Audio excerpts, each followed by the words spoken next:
So, welcome everybody that's watching. So yeah, we've got a guest this week. Andrew was chit chatting with a friend, Lauren, who is joining us, Hello.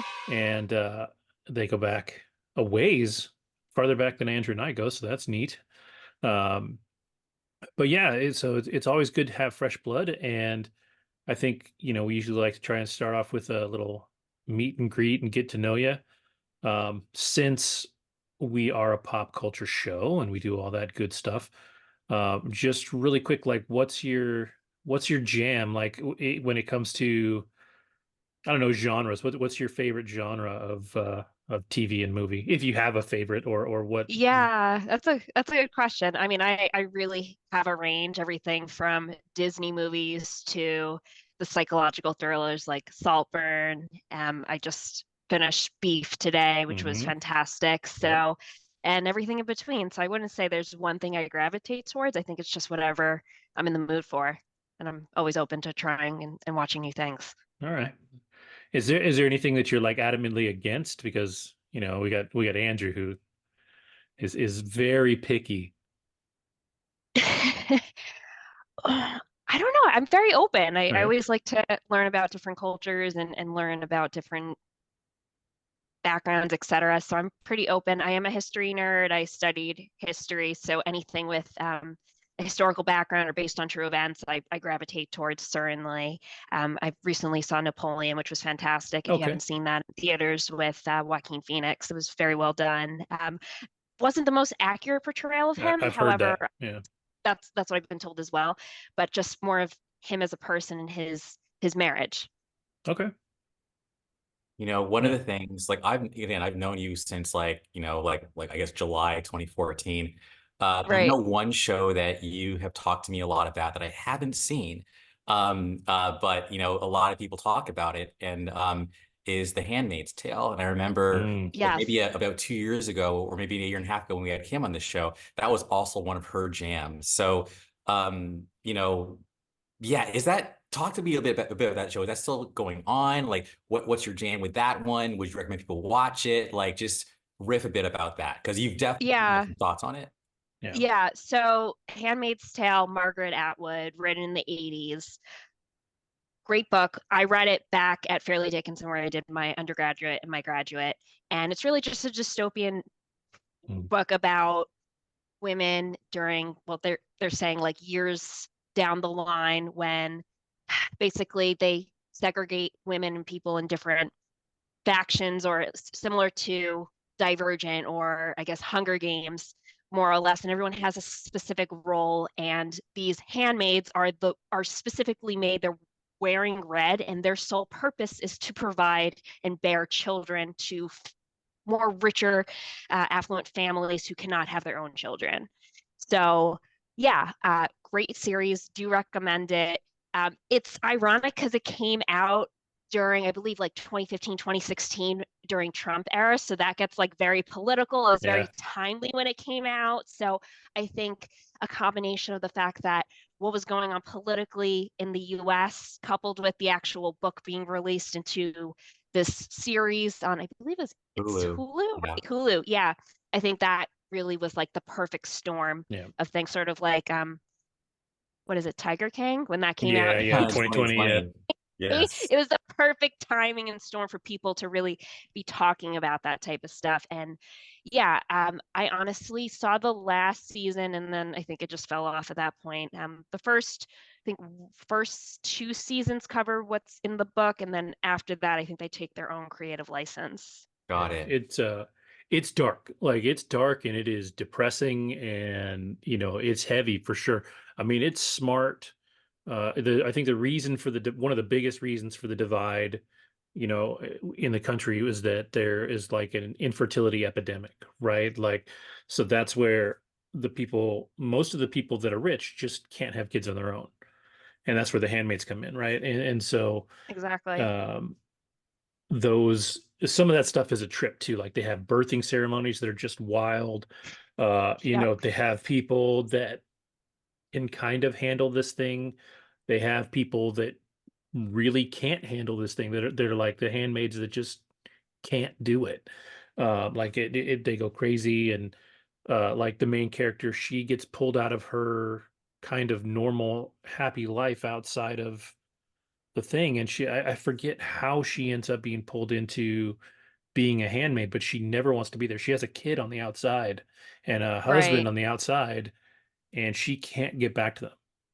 Like she's effectively like walled in Right. to this world. And so yeah, it's a trip, and you're right. Like politically speaking, when it came out, even though it was written, In the yeah, 80s, like it was 25 well years before its before. time. Yeah. It felt so on the nose with everything that started happening. And then as a, like she said, as long as it starts to go on, it just gets more and more crazy. But some great performances. Bradley Whitford is in there. He's awesome. I mean, to be fair, the whole cast is incredible. It's the best I've ever seen. What's her name? The rich, Elizabeth Moss, no, Elizabeth Moss. She's amazing in everything. rich Um, protagonist. what's she from Chuck? She was on Chuck. She's always Oh, been, Yvonne there you go. Strahovski. Yeah. Yeah, She's always been, the beautiful blonde and like everything. And I mean, she's a villain.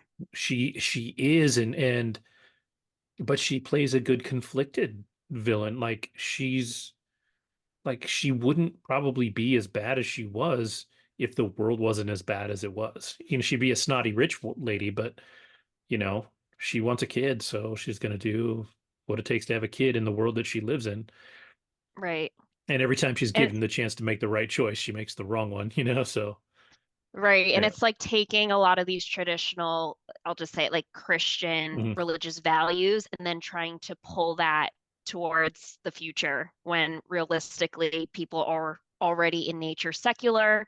And then throwing on top of that Roe v. Wade stuff that comes in Mhm. later, towards the most recent season. It's just yeah, it blew up. No, Yeah. no question about it. I remember just reading the book and talking about it in class and everyone having these opinions about it based on their own background in one way, shape, or form, and then having this come out. And I just remember, I mean, this is obviously like in many cases during 2016, my body, my choice. And Mhm. then a lot of women, I believe, wore the Handmaid's Tale Yes, outfits. Yep. I remember that, the protest. And yeah, the protests wearing those outfits. So it was just very timely.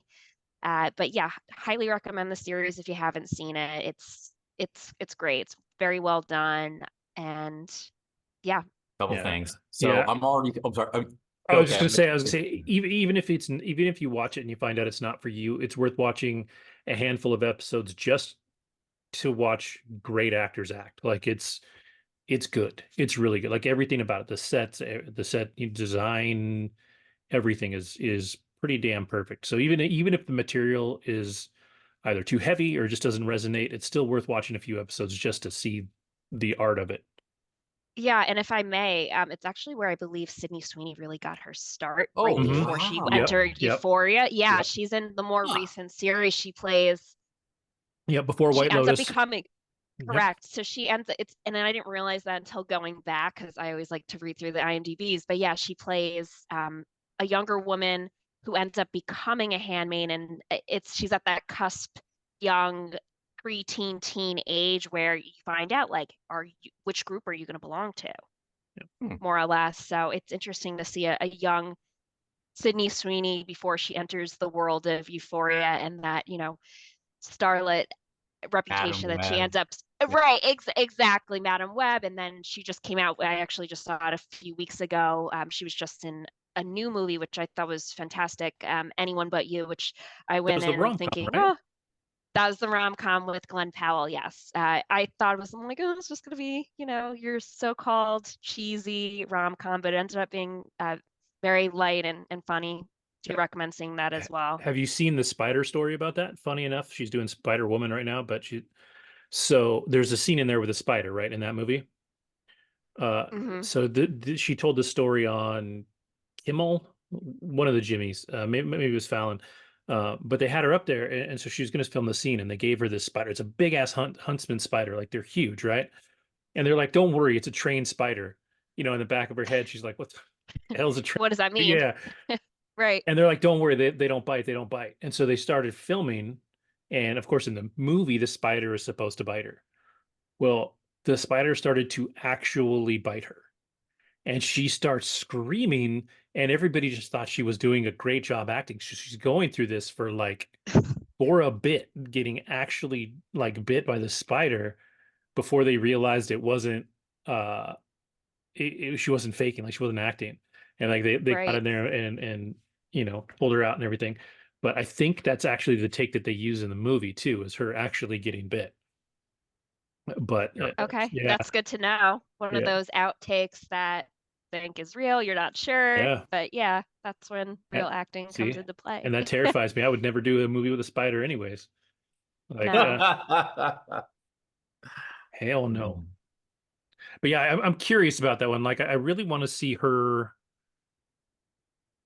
push herself because I think right now she's kind of the pretty snotty girl and everything.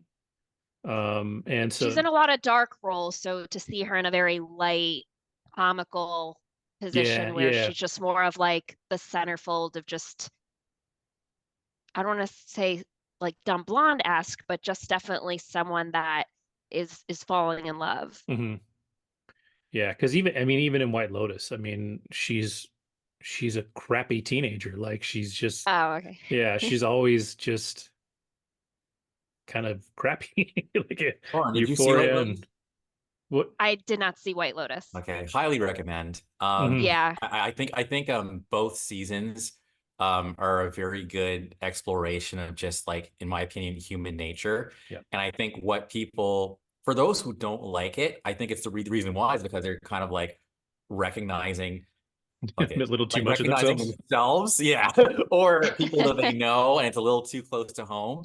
Whereas I am the kind of person who is not afraid to stare into the abyss of like, humanity and be like, yeah, dude, this is refreshing.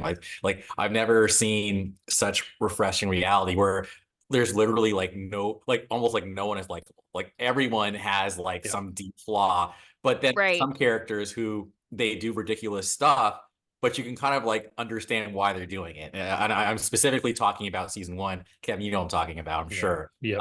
Hotel manager. Oh, and by the way, I was just in Hawaii, and I gotta say, like the whole time I was there, I was just thinking about White Lotus and Lost, but I'm not gonna diverge. I'm gonna keep this, centered. My next question for you, Lauren, before I compliment you on the fact that you just knew all these actors' names and everything, I knew you were the right person for this show. And I'm sure Kevin's after this is going to be like, yo, Andrew, yeah, you did good. But it's like, do you have any favorites, like when it comes to like TV shows or films or books or even plays of all time? Break it down. Again, we're going with the spectrum here. So I think it depends on what I'm going through in my life or if I'm looking for a rom-com. One of my favorite go-to gal movies, but I encourage all of my gals to bring their man or their woman into their life for this.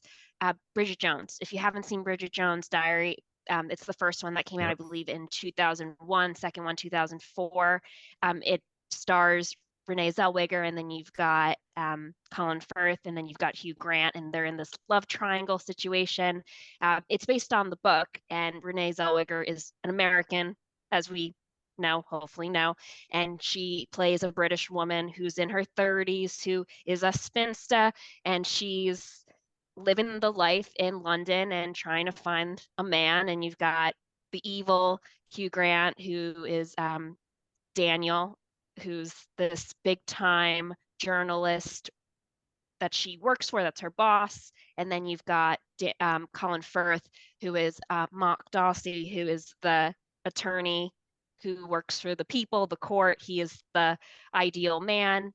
And yeah, it kind of goes into play there. And then the third movie, which came out, I believe, in 2015, 2016, which is Bridget Jones' Baby, which brings back Colin Firth and Patrick Dempsey, and she gets pregnant, and the whole movie is who's the father? So very comical. Love it. If you haven't seen it, all three movies are hysterical.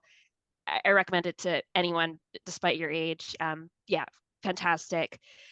Favorite movie of all time, I have two: Forrest Gump, which is a classic, and then Andrew, I might have told you this one, Stand By Me, is an absolute Mm. classic.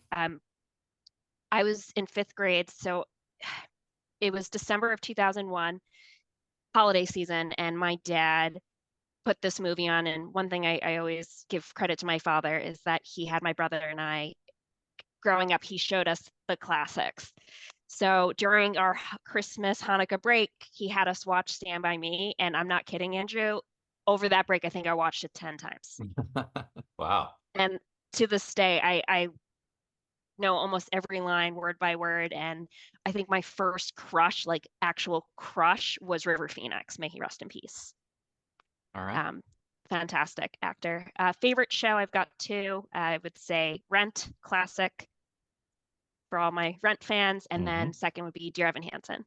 Oh yeah. That one I've never quite been, because I've only listened to the soundtrack. I haven't seen it. I've never been quite like sold or enamored by the story. Like I really like I get it.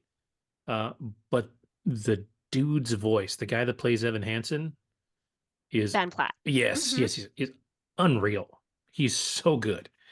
Like Yeah, his voice is so incredible. It's so like easy that like I'm just like I'm always jealous because I spent, you know, several years in musical theater and hmm I'm like I could never do that. Like yeah, he's gifted and that's all there is to it.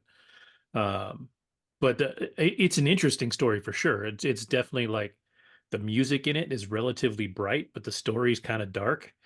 Did you see right. they made a movie out of it? Did you see the movie? I did see the Was movie, it pretty and bad? unfortunately, it was panned. Unfortunately, I mean, they gave the Yeah. guy like a wig to made it sort of like I hate to say it, but having a lot of the people from the Breakfast Club, the guy who played the bully, I can't think of his name right Yeah, now, yeah. in Breakfast Club, like him being like 30, 35, playing a high schooler. It's like Oh, you're Judd not that. Nelson. Judd Nelson, excuse me, Yeah, thank yeah. you. I mean, Ben Platt's supposed to be playing a 16, 17 year Yeah, and old he's just high way too old. schooler, Yeah. way too old. They give him like this hideous wig, and it's not, it's no one's convinced. But Yeah. nonetheless, he's playing himself from the show, Evan Hansen. The music's beautiful, movie's not that great, show is fantastic. I saw it twice in 2020 before the pandemic happened. Uh, yeah, very well done, very poignant. It goes over mental health and, hmm and such. And I don't think there's ever been a show that really was had a tribute to mental health before it, as far as I'm concerned. Rent also very much so ahead of its time. hmm I mean, that takes place in the early 90s in Alphabet City. Andrew, being, living in New York, you can totally resonate with this. And just the early 90s was like a very grimy time in New York. So it covers that, covers love, it covers LGBTQ issues, it covers AIDS. hmm And Jonathan Larson is the one who wrote the play. And this is the play that really got his name out there. Yeah. And it's one of the there just weren't that many rock operas at the time that Correct. hit the same way. Like they were out there, but they weren't the same. And this one was rock. Like it was a rock opera. Like they really leaned into it. There's a lot of, after that, especially a lot of the musicals that came out leaned into popular music. Like they had a more poppy style, but nothing Right. had the rock feel that Rent has. Oh, for sure. He paved the way for Yeah. that And 100%. and that in itself had a great cast. Like a bunch of people went on from that. You had Adina Yep. Menzel, you had Anthony Rapp, you've yep. got, oh yeah, Even The Tay Adam Diggs, Pascal. I think was in. Tay Diggs yep. That's starred in probably there. how they Yep, met, Adina and Tay. Probably. that's Yep. correct. Yep. Yeah. That is how they met. Yeah. Yeah, I actually saw Anthony Rapp back in the spring, and he did this, I think it was like for 3 months, this off-Broadway show called Without You. And it's about the right of his time, his life in the late 80s, early 90s, while he was being recruited for Rent, and what was going on in his life in the background while he was in previews for Rent. Wow. And he sings all the songs as a sole performer. And yeah, it was very interesting to hear how it was. They didn't think it was going to be that impactful of a show, and how Jonathan Larson tragically passed. I think it was like the second or third night it showed in theaters, Wow. and just how he ended up becoming a legend. I mean, they even just had what was it, last year or the year before? I think it was 2000, Yeah. They had a 2021. movie Tick about Tick him. Boom, Yeah. Yeah. Tick Tick Boom. Yeah. hmm Yeah, that was good. So yeah, yeah, all excellent choices. Yeah, I love Rent. I think it's good. I don't think I've listened to it enough. Like my musical crack is Hamilton, for as Okay. cliched as it is. I've told the story before, but when I was living in California, I had to commute like 40, 45 miles, which doesn't sound like that much, but when you're in California, Right. it could be an eternity. And so driving to work, it really only took me like 45 minutes. It wasn't that bad. But driving back, it could take 2 to 3 hours. And, it was the end of the day, I'd be tired. And Hamilton was just catchy enough that I could sing the whole damn thing the whole way home, and it would keep me awake. And so like, that one to me, while not as, gritty or poignant as Rent, it was this it was still something that was doing something a little different with musicals in general. Like the way it was more, not quite hip hop, but it was more of that kind of funky style than your traditional, just pop music musical. Yeah. And so it's innovative in its own way. And Lin-Manuel Miranda definitely has a style. Like it's funny because you can hear the first few bars of almost anything he writes and know that it's his. Yep. So, Andrew and I actually saw a show, Freestyle Love Supreme, I think that was in 2019. I won tickets, and Andrew came with me as my plus one for the lottery, and we got front row seats. I think it was oh, like nice. opening weekend. Andrew, you want to tell Kevin You about know, it? it was cool. You can talk about it, but I just remember that was the first show I went to where they took away your phones, and I've Hmm. been Oh yeah. so since. But I remember being like tripped out, like, okay, this is weird. Like, all right, zip it up. They put it in the little pouch, and you walk in, and you're like, But we were "What like, is what is this?" but we were like literally in the front row, and I was actually blown away by the talent. And I totally recognized later that like one of the guys was George Washington, like in Hamilton. Hamilton. Mm-hmm. And like it was just cool. I mean, it was just really cool, I guess. Like, but yeah, you can talk about it more, but I was impressed with what I saw. Freestyle Love Supreme. That's Yeah, cool. Freestyle Love Supreme. Yeah, I think it was on Broadway for like only a few months, but nonetheless, it was very impromptu. They would pretty much ask almost like a Mad Libs, like, give Yes. me a celebrity, give me a verb, Very and then improv. That's very cool. improv, and then on the spot would Off the make up a dome. rap. It Yeah. was it was it was very well done. I was pretty blown away. Andrew was blown away, and I remember you came out, you were like, that was awesome. Well, we've talked about Andrew's musical theater experience, and it's not that deep.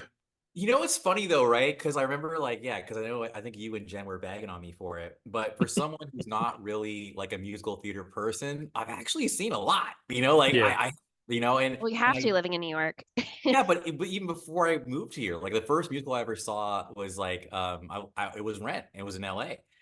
Then I saw Miss Saigon because Oh, so I saw Miss Saigon. I love Miss Saigon. I just only thing I remember is the helicopter on The the stage. helicopter. Then I saw like I'm gonna forget things on the spot, but I saw Wicked in Chicago. I saw that Mormon one, The Book of Book of Mormon. Book of Mormon, Mormon. Chicago. Then I saw Soul Train. That was fucking amazing. That was in San Francisco. I saw a King Kong one, which is really cool. And I'm from Avenue Q. And then I saw Nice. That's a classic. off Broadway. I saw the Harry Potter one. Oh, The Puff. Cursed Child. Oh no, First it's child. called Puffs. It's off Broadway. Oh, Puffs. Yes, we did Yes, talk about this. Yes, yes. yeah, It was I've an not heard of that one. off-Broadway thing. but it Huh. was Oh, it's hilarious. great. Yes, it's about basically like championing like what was going on in Hufflepuff while the main action of Harry Potter was going on. That's And awesome. I used to be a Puff, okay, but then I changed Myers-Briggs. I'm now a Ravenclaw, and I'm cool. I'm I'm proud of that. still a proud Puff. There you go.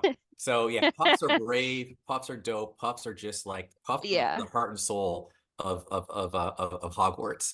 So yeah, I've seen a bunch. Now I want to keep this moving because I know that there's just a lot you can talk about, right? I mean, we haven't even touched like the Saw series, but at the same time to keep it modern for like Yes. the folks because we're a little diverse in terms of what we talk about.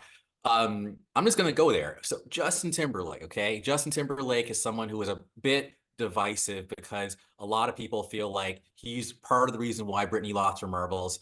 He definitely was unfairly unscathed during that Janet Jackson Super Bowl thing. And I think lately, like in the 2016, like 2017 on, he's actually not that cool anymore. He's a bit controversial. He's dropping a Right. new album, he's dropping a tour, but I feel like, people are kind of like, I don't know. So that said, I bring it up because he was just on Saturday Night Live this weekend, and you were watching it before the show started. A, I guess, what are your thoughts on Justin Timberlake? And B, how did he do on SNL? Yeah, I mean, they put him in skits early on, which they normally don't do for musical guests, but think about it this way, he was, I think, a big influencer with, remember Dick in a Box? That was Hmm. like the big thing. Granted, they didn't, Mhm. I'm surprised they didn't bring on Andy Yeah, Samberg. yeah. Yeah. He hasn't been on there, but they just had a skit before I jumped on here with, they brought Jimmy Fallon on, so they were doing a little skit here and there. And then before I jumped on, he was, I guess, showcasing his new song. Good for him. Nonetheless, uh, I don't know. I can't help but feel a certain way based on everything that came out in Brittany's book from what I've heard about Justin. Sorry. I do think he is very talented. I've seen him in The Social Network. I've seen him in some other About movies, but what? or is it about time or is time out? It was some time movie where he was like everyone had it was a dystopian movie where people can only live till they're 21. I think it was called On Time or something. Anyway, keep I didn't Yeah, see that one, but no, it's I know what you're okay. talking about. Friends with Benefits I saw, which I mean, it like was anyone good. could do that role.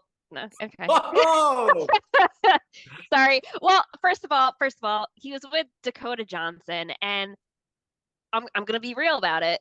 I mean, when I think of Dakota Johnson, I think of 50 Shades, right. and there's no acting in there. Sorry, like it is what it is. Sorry, don't hate me.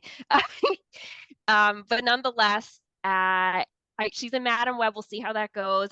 I've never been wowed by her. I will say though, I give her mad props. Have you seen the interview with her and Ellen? This is pre-COVID, where she calls out Ellen DeGeneres for not inviting her to her birthday party. No, I Oh, don't think so. so you know how like around COVID time, like this whole scandal out about Ellen DeGeneres being like yes, a inauthentic. So there are several clips and guests, I guess, that rubbed Ellen the wrong way, and I will give her props where props are due. Dakota Johnson, in a very classy way, called out Ellen where she looked so bad.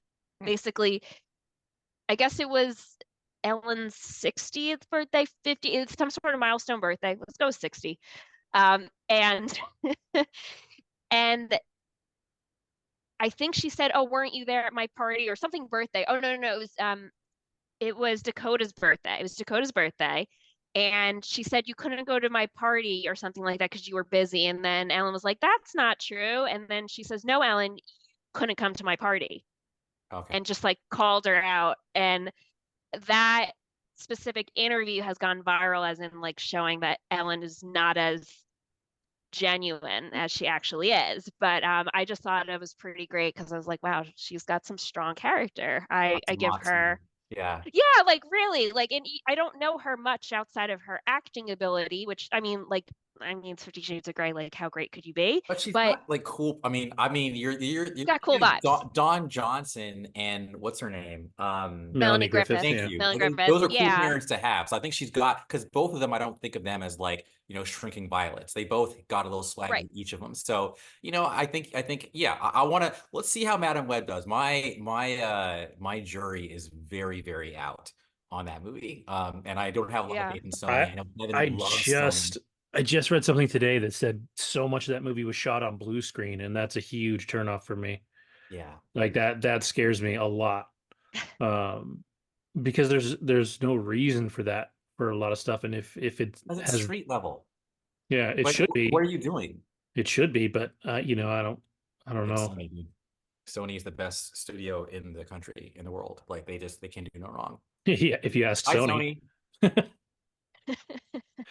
So Yeah, but wasn't impressed nonetheless of her being a host. But yeah, definitely has swagger. I Mhm. think she can interview well. I think she's very eloquent in that regard. So yeah, I think she should do documentaries or something. I don't know. They should have her do something different. I don't know. Word. All right. Well, we can go right into Saltburn. You could just maybe do a mini plug of Saw if you want.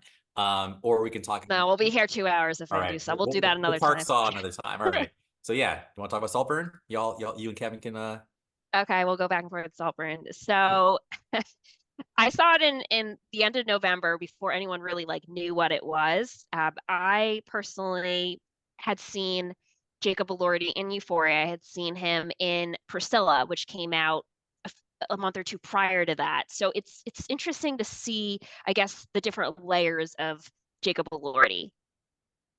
In many respects, he plays like the evil Elvis and Priscilla, and then here he plays the popular posh Felix in Saltburn. So seeing him in that sense at Oxford, all polished and stuff, and then it's essentially about this rich family and rich guy played by Jacob Elordi who takes under his wing Oliver Quick, who's played by Barry Cohegan, over a summer at their estate in the suburbs outside of, I don't really know where it is, but it's in England Yeah. nonetheless. And it's a very odd summer nonetheless, and things start to unravel. And it's almost as if like he's brought to Saltburn as in like, oh, this poor boy, I'm bringing him in Yep.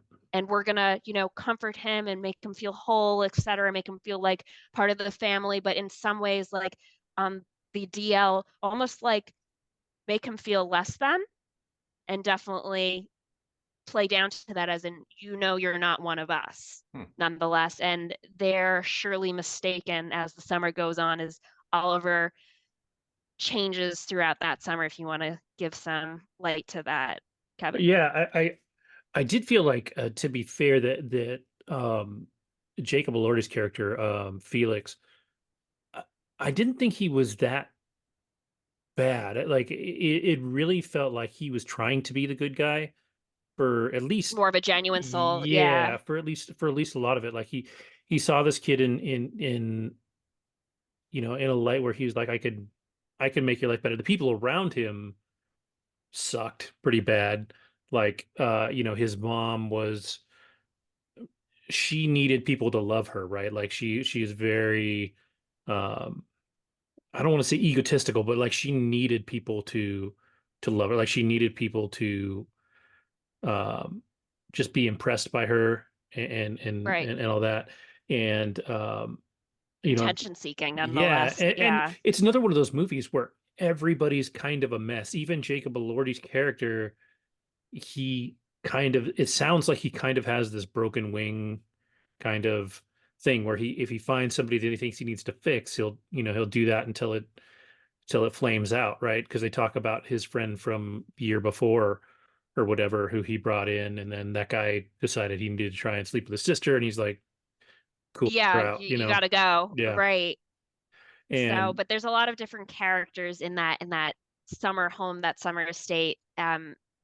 Emerald Fennell is the director, and mhm, she brings back Carey Mulligan, who is the star of her movie from 2021 as Promising Young Woman, who mhm. plays like a complete badass main character. And then in this movie, she's kind of like a puppet in this house, and someone that's just has very little influence and is just sort of like keeping up with the Joneses in the background with the Mhm. family. Yeah, yeah, it's really interesting. And when you talk about, so it's called Saltburn because the name of the estate is Saltburn, so Correct. like, uh just estates have their names out there or whatever.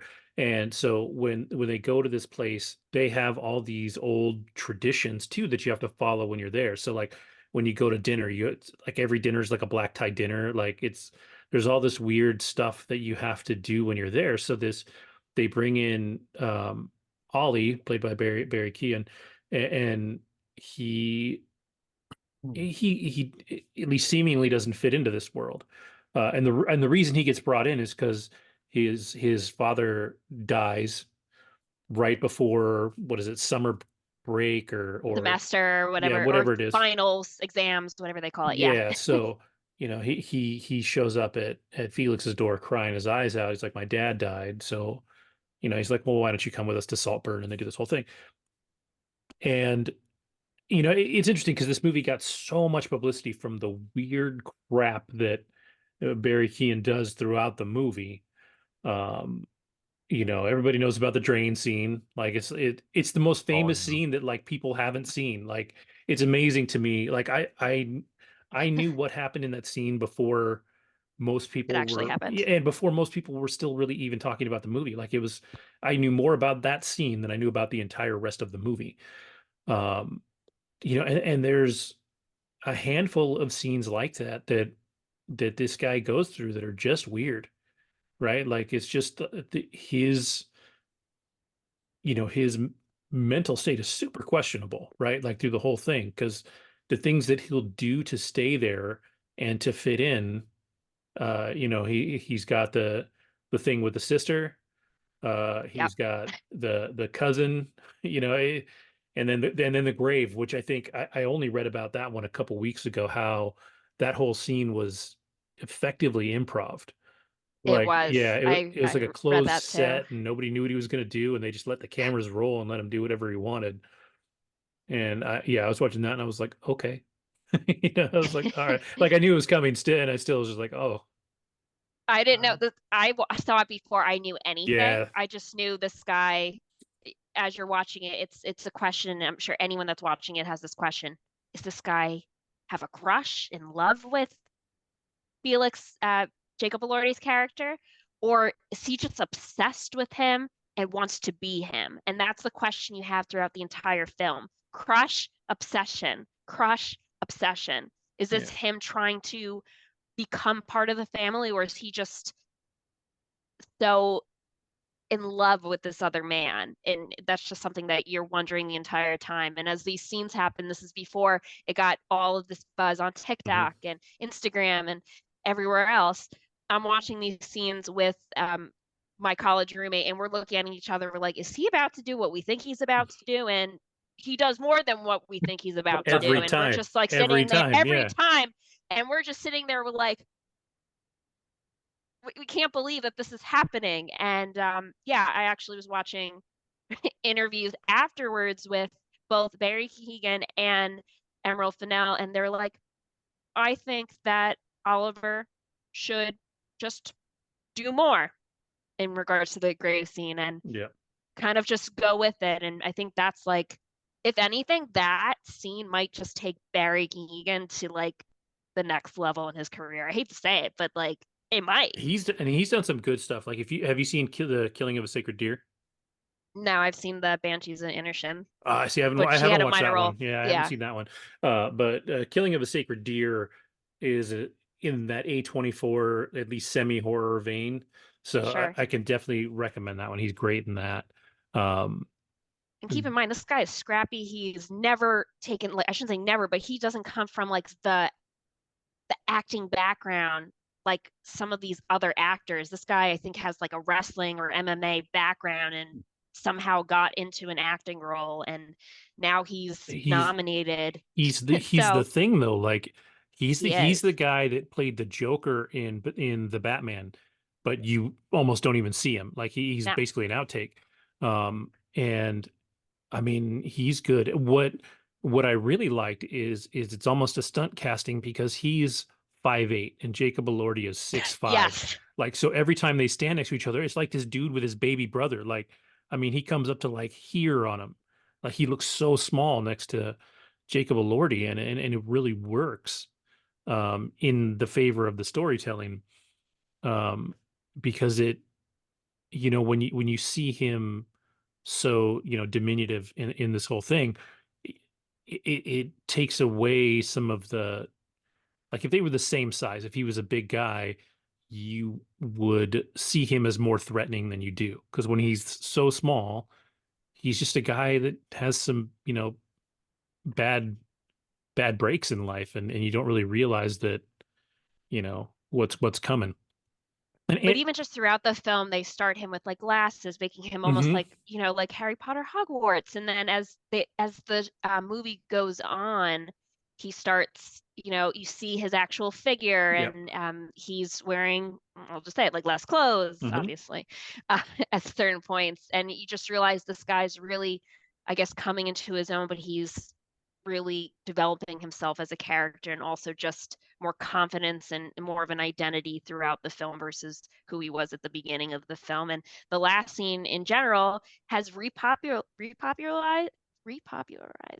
the song "Bird on the Dance Floor." It is now like Hmm. Oh yeah. a top hit again. I was cycling the other day. I'm an avid cycler, and our cycling instructor's like, "Who's seen Saltburn?" And only me raising my hand. And he's like, "Great song if you haven't seen Saltburn." And it's the end scene, Yep. which is fantastic.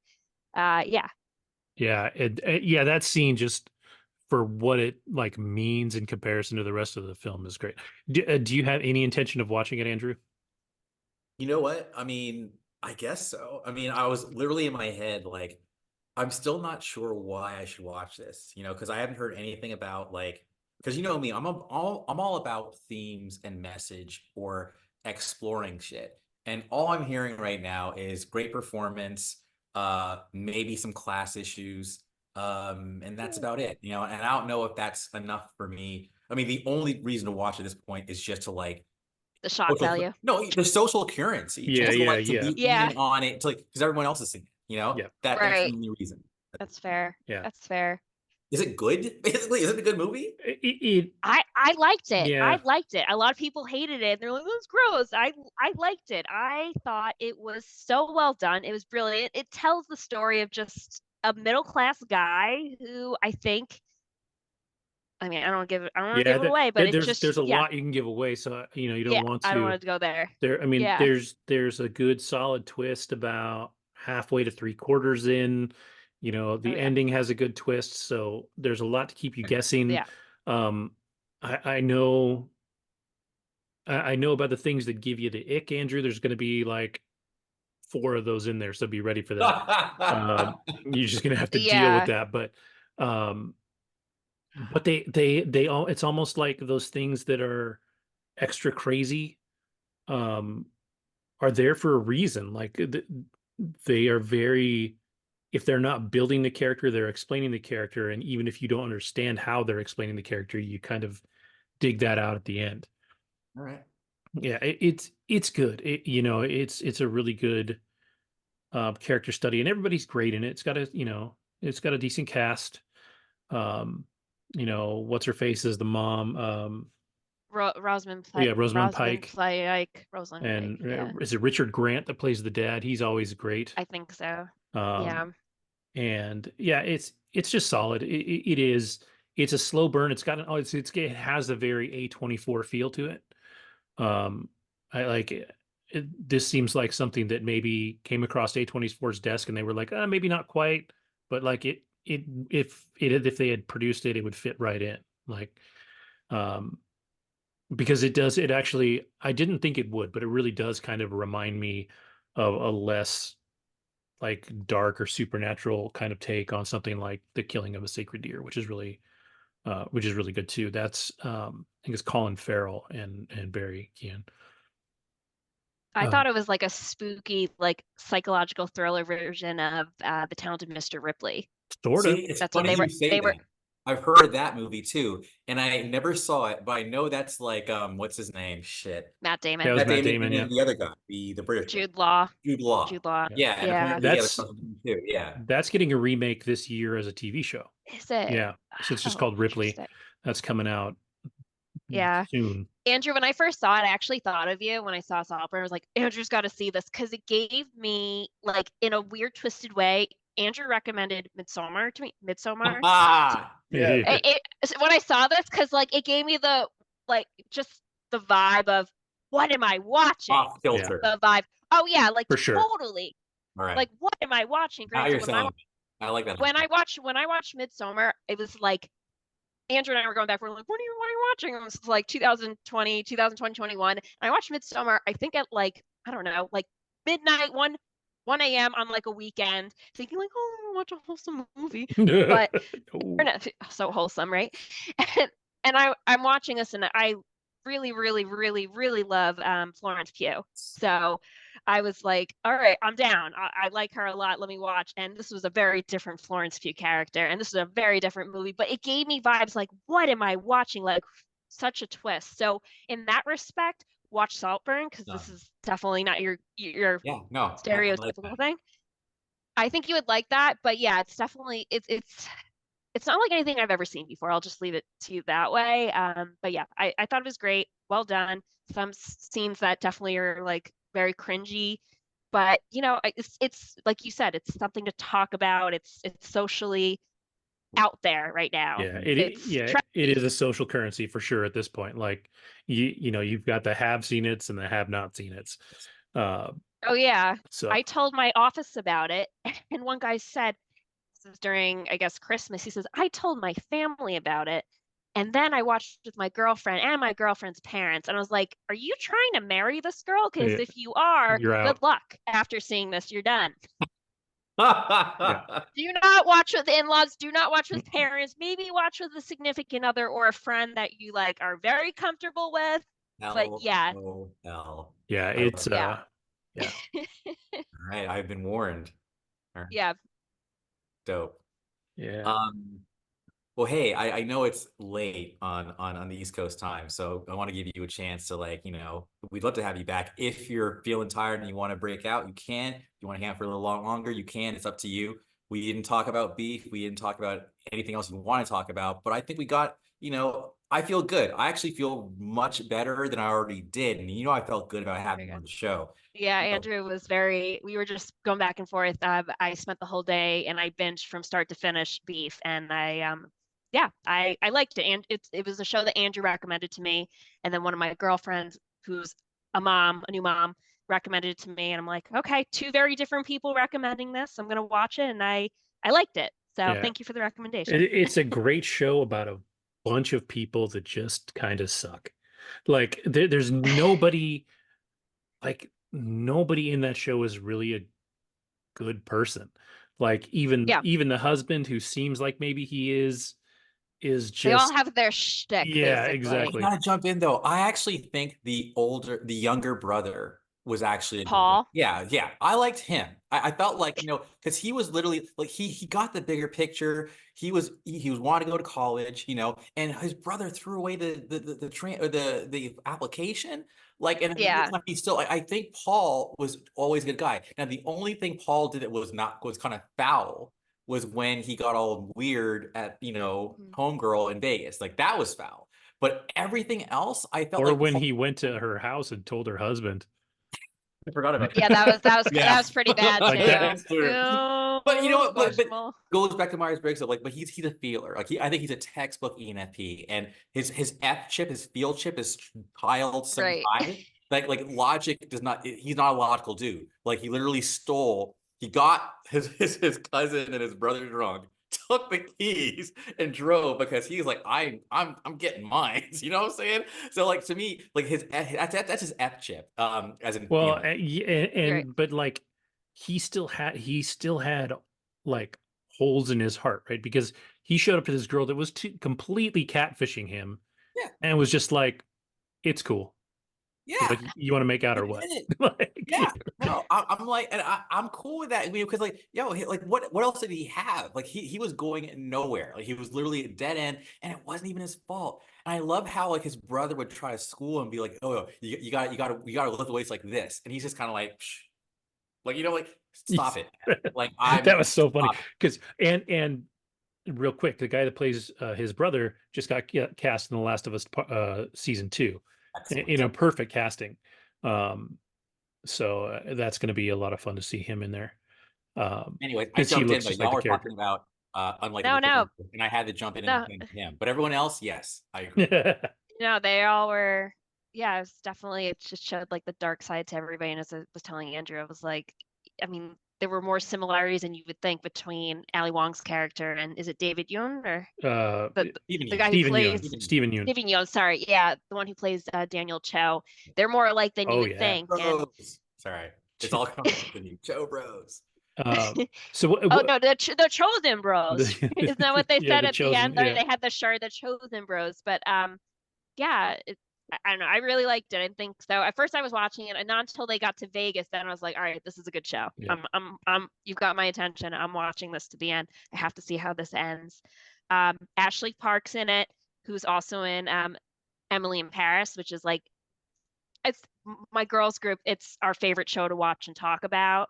Very cute. She's up and coming. She's in a lot of. Is She was in she Mean the one that Girls. just got super sick? Yes, Yeah. Yeah. She was just like she really. played the friend Naomi, Andrew, No, I mean, I in remember Beef. her, I liked her character, but I remember, I think she did something. She's like the nosy neighbor Yeah. Yeah. Yeah. She's who is zipped very herself jealous in the of. dress bag, which I was like, what is this scene? I don't understand it. Yeah. Very She's, symbolic, but yeah. yeah, for later. What was your take on the ending?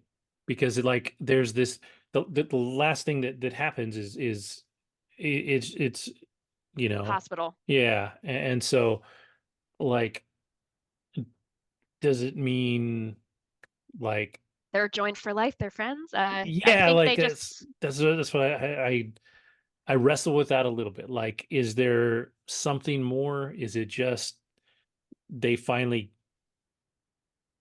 I think they hate settled each their other beef. yeah That's how I saw it. They settled their beef, and they end up in like a and cuddled position yeah in the hospital, yeah being like, "All right, I'm done." yeah Nonetheless, but yeah, I thought it was well done. I mean, when they're out in the desert or wherever they yeah are, like in that like last like episode, Poison etc., berries. before they go to the hospital. Pardon? No, I think it was like poison berries or something, and they were Poison there, yeah yeah, and then they're poisoning each other. And like the part that I think is hysterical, he's like, "Aren't you like a botanist? Don't you know plants?" She's like, "No, I just read about them." Like you don't know, and yet you're eating poisonous berries, and I'm pretty sure they're on a trip at one yep point. yep It's just it's hysterical. But yeah, I thought it was good. It gave me a lot of parallels to like as I was telling Andrew, to some extent, a parasite of just like different um, socioeconomic classes coming together. Granted, this is Asian American versus South Korea, but nonetheless, it just shows different people in different classes and such, but nonetheless goes through the fact that they're both miserable yep and how they're both depressed. And it's just interesting how George, her husband, says at some point, "You should meet my wife," like not knowing that they already know each other yep and how much so they are alike.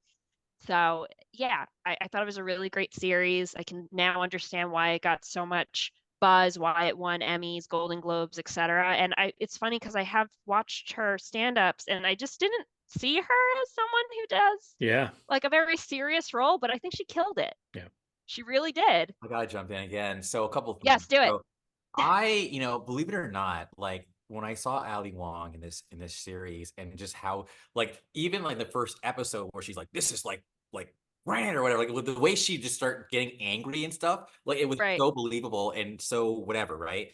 I watched her comedy and it for me it wasn't really hidden. Like I actually liked her as an actor more than as a stand-up comedian. And that's not a very popular Okay. thing to say. That's number one. Number Sure. two, the film to me was all about the importance of communication. Because I feel like when they Yep. were in the desert and they were doing the trip, it was almost like everything was stripped down to just pure thought. And they were, Right. we were able to finally just cut out all the miscommunication and really understand each other. That was like when they could finally just connect because her husband, George, they couldn't connect. And I keep bringing up Yep. Myers-Briggs, but I'll say it. So because like I would describe George as an ESFJ. So he is someone who is very kind of like surface and there's nothing wrong with being Right. surface because you have to understand what's happening in the now. But when she's talking to him, it's like she's trying to open up to him and he's just like, oh honey, like whatever, like they're missing each other and yeah she understands that they're missing each other but he doesn't and that was like why their whole like dynamic was jacked. So honestly I just love the movie or the series, if you're calling it a movie, the series, because it just really resonated with me as far as again communication, communication, communication. And that's why I'm so big on Myers-Briggs. I'm all about trying to understand people so that I don't misconstrue what you're doing and causing a conflict, aka beef. So Right. yeah, just you can see a smile on my face. yeah Thank you for liking it. Thank you for reminding me of the damn movie show. And I'm gonna watch So it again. yeah how do you think it ended, Andrew? Do you think that their beef was settled, or how do you think I think that, Amy yeah, and I, Daniel are at the end. well, first of all, I do think that they finally realize that they can soothe each other's holes. That sounds terrible, but like, soothe each other's like psychological holes, right? Yes. They can Yes. soothe that. Whether or not it's romantic or more of a friendship level, we don't know. But what we do know is it's intimate either way. And that to me is the beautiful part of it. I hear there's going to be a season two, and I am terrified. Well, there's a Like, lot of debate about that because this was originally written. So I was going to say this. This was originally written to be an anthology series. So the season two should have been some other beef between White some other Lotus. people. Exactly. And that was the Interesting. plan. But then there was so much like this whole thing resonated so much with people that now they're like, do we have to continue this story? And so I'm still not sure that they know what they're doing with the second season. I Yeah, kind I think of they should end it, I I think. I think thought it so. was beautifully ended. Yeah, I think it's better left to the imagination and let people, kind of Agree. tell their own second season story in their head and make another great the problem is that Stephen Yoon and Alicia or Ali Wong were so good that you want to see more. Like you want to see them do Something these else characters together. again. Yeah, and so Yeah. it's hard. You know what? It would be cool is if they did something like what Mike Flanagan does with it with his Oh stuff. yes, And agreed. take the whole same cast of people, make something else where they're playing completely different roles, Yes. and see where that goes. Because that'd be cool. Like I love that about Flanagan is he as his series progress, he adds to it and keeps going because he's added Mark Hamill to the mix. He's added all these people because it started like one of his first movies was Hush, and that was just his wife in a house in the woods and a bad guy, and that was it. And then now he's got a cast of like 10 people that he always works with. Lauren, have you seen like Midnight Mass or House of Usher or any of that? So we're I've about heard Oh, to of House of Usher. I haven't seen them though. I would watch you're all gonna those hit in them. order. I would watch Yeah. those in order. You'll have to write Um, them down for me, Andrew. So yeah. Andrew also got me into Black Mirror. Black Mirror, but not only did he do that, he numbered them from like one to whatever based on what he thought, and he's so right, by the way, of which ones I would, for the most part, you were pretty spot. Andrew knows me very, very well based on like my personality type, etc. And he like numbered them from like one to like let's go with 20, right? Before the new season came out, of like what I should watch and which ones I would like the most from most to least. It was very thoughtfully planned out. Let's just say that, as Andrew normally is with everything he does, Yeah. strategic nonetheless. But yeah, oh my God, this is great. Guys, thanks so much for having me. I look forward to doing hopefully at some point. Are you a Saw guy, Kevin? I, Do you I like Saw? I have seen a few of them. I actually started so last year around September, I went on a big long horror binge and I filled a lot of horror gaps. I hadn't watched. So growing up, I read horror. I read Stephen King Uh-huh. at like 11 or 12. Like I started reading Stephen King, but I didn't watch movies. So I missed Nightmare on Elm Street. I missed Halloween. I missed Friday the All 13th. I those. missed all Yeah, those. yeah. So I filled those gaps. I watched, there was another series that I watched all of. Um, and then I started the Saw series. I think I got to the third one, and by the time I was on the third one, I was just burnt out from Or all of the horror. And so I took a break and haven't gone back. I think if I start, I would start again. You should. Um, And I had Andrew watch all of them from like one to eight. We saw the new one with Chris Rock. Chris Chris Rock together mm. in 2021. And then the most recent one came out, which Well, it's is supposed already to be out. a prequel. Yeah, it came out in like October. I saw with a I friend. can't It's even like came out when. around how, So was it yeah, good? Yeah. it was really good. Oh, Yeah, it takes place. If you've seen the first, it's meant to take place between one and two. good. All right, Okay. I'll check it out. So you don't need to see all of them. But yeah, it's really great. I'm a huge fan. And it's funny because when I first told Andrew about it, and he knows this about me, I have a very angelic way about me, I suppose. And he's like, Saw? Like, I didn't think you'd be into Saw. And then he found this like other world that I was like obsessed with. and I had him. I think like within a matter of 2 weeks, you watched all eight Yeah. for the first eight. Yeah, Seven. Yeah. seven, eight. Yeah, and we had like very at length, deep conversations about each one You and briefing. just how creative. Yeah, I could do a 2, 3 hour thing with you guys about this. It is so well done. I think it's like easily one of the best well done franchises of all time, but that's my personal opinion. So well done. Yeah, So it even when you get to the third one, you can tell there's a lore there that they're working with. And they yeah, do a yeah. good job keeping true to that. And it's really, it's interesting for sure. And see how they develop which characters and which directions and things like that that stick around is really cool.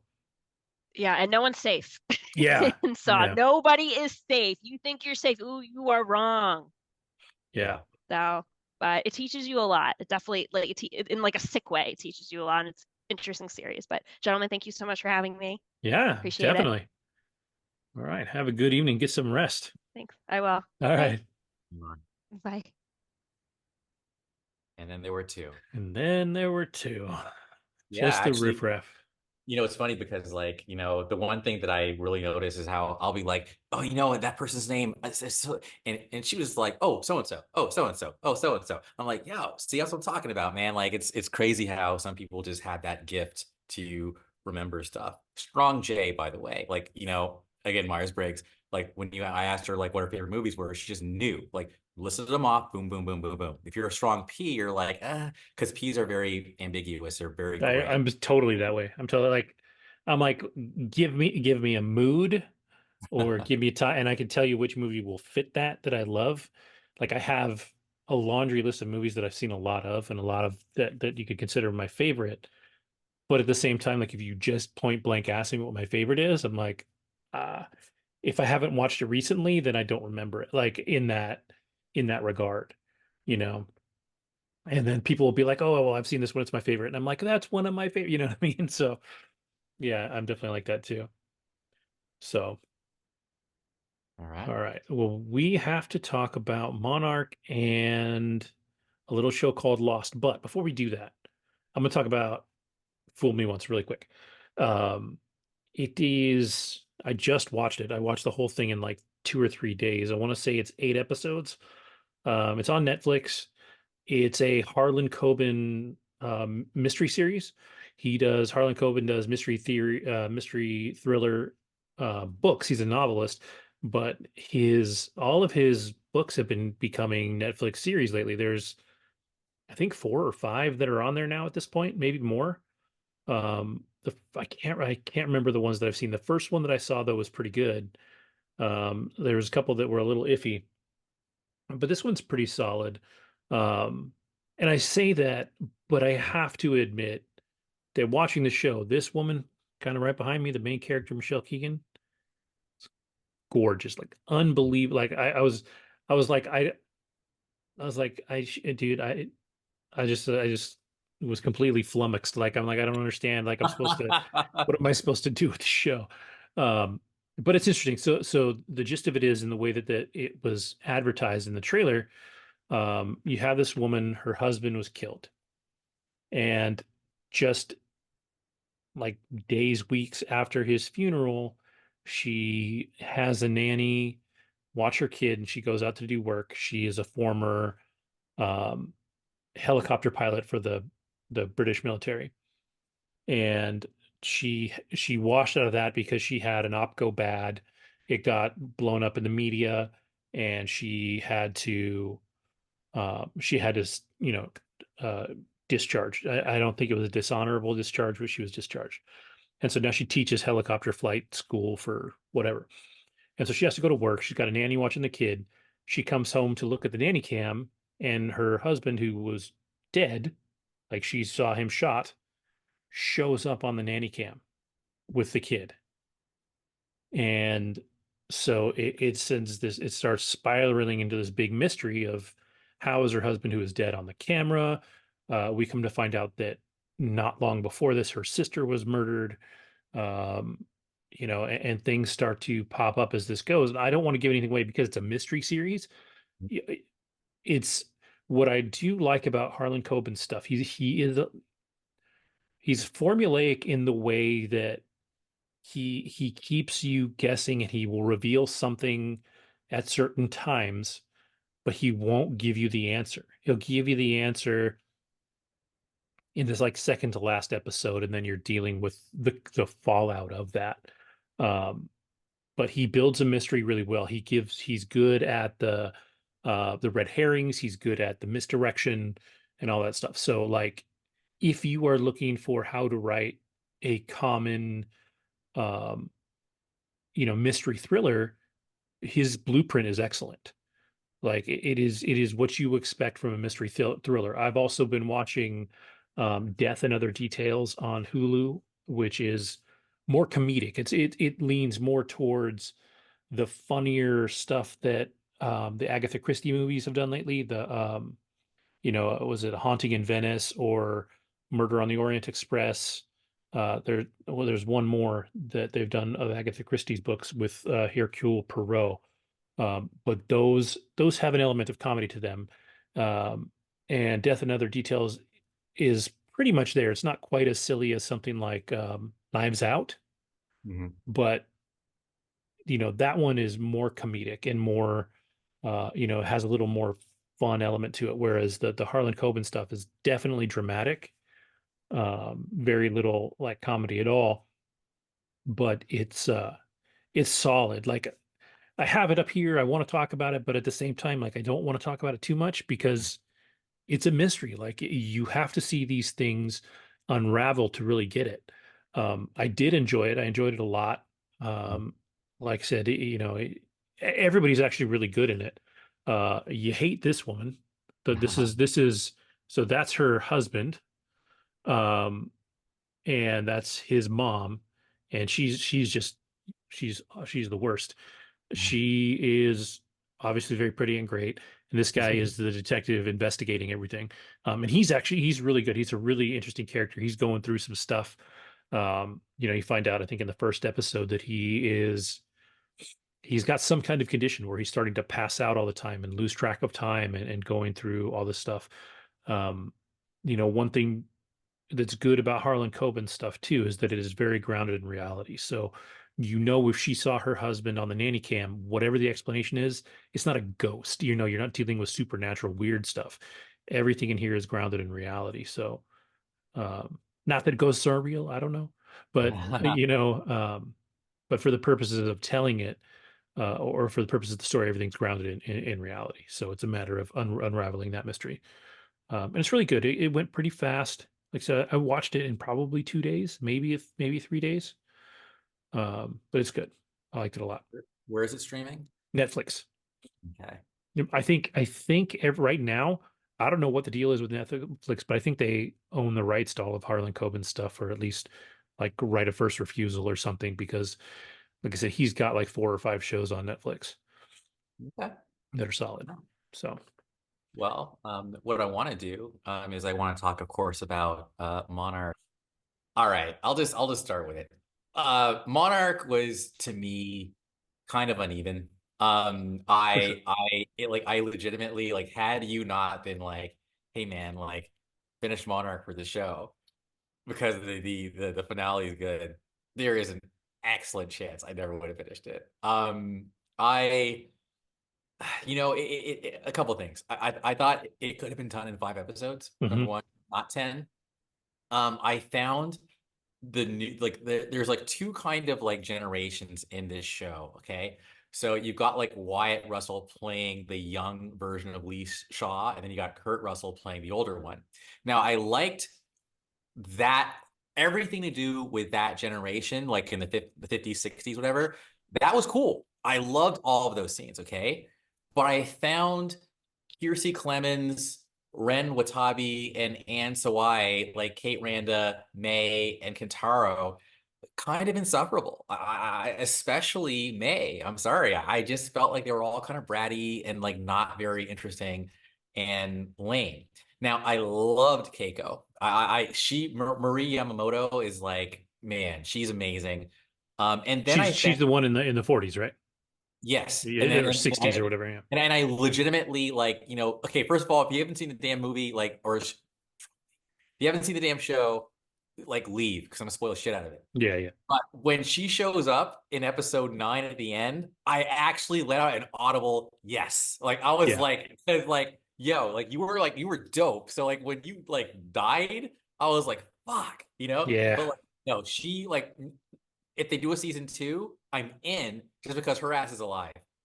Joe Tippett, who plays Tim, to me was like like like a Michael Douglas type. Like, and I just felt like, it's cool, but it's kind of annoying, but it's cool. Like you annoy me because you remind me of like you're trying too hard to be like Michael Douglas in Ant-Man. And there's such Ant-Man shit in this damn movie. Like I feel like when you go into the Earth, it's basically the quantum realm.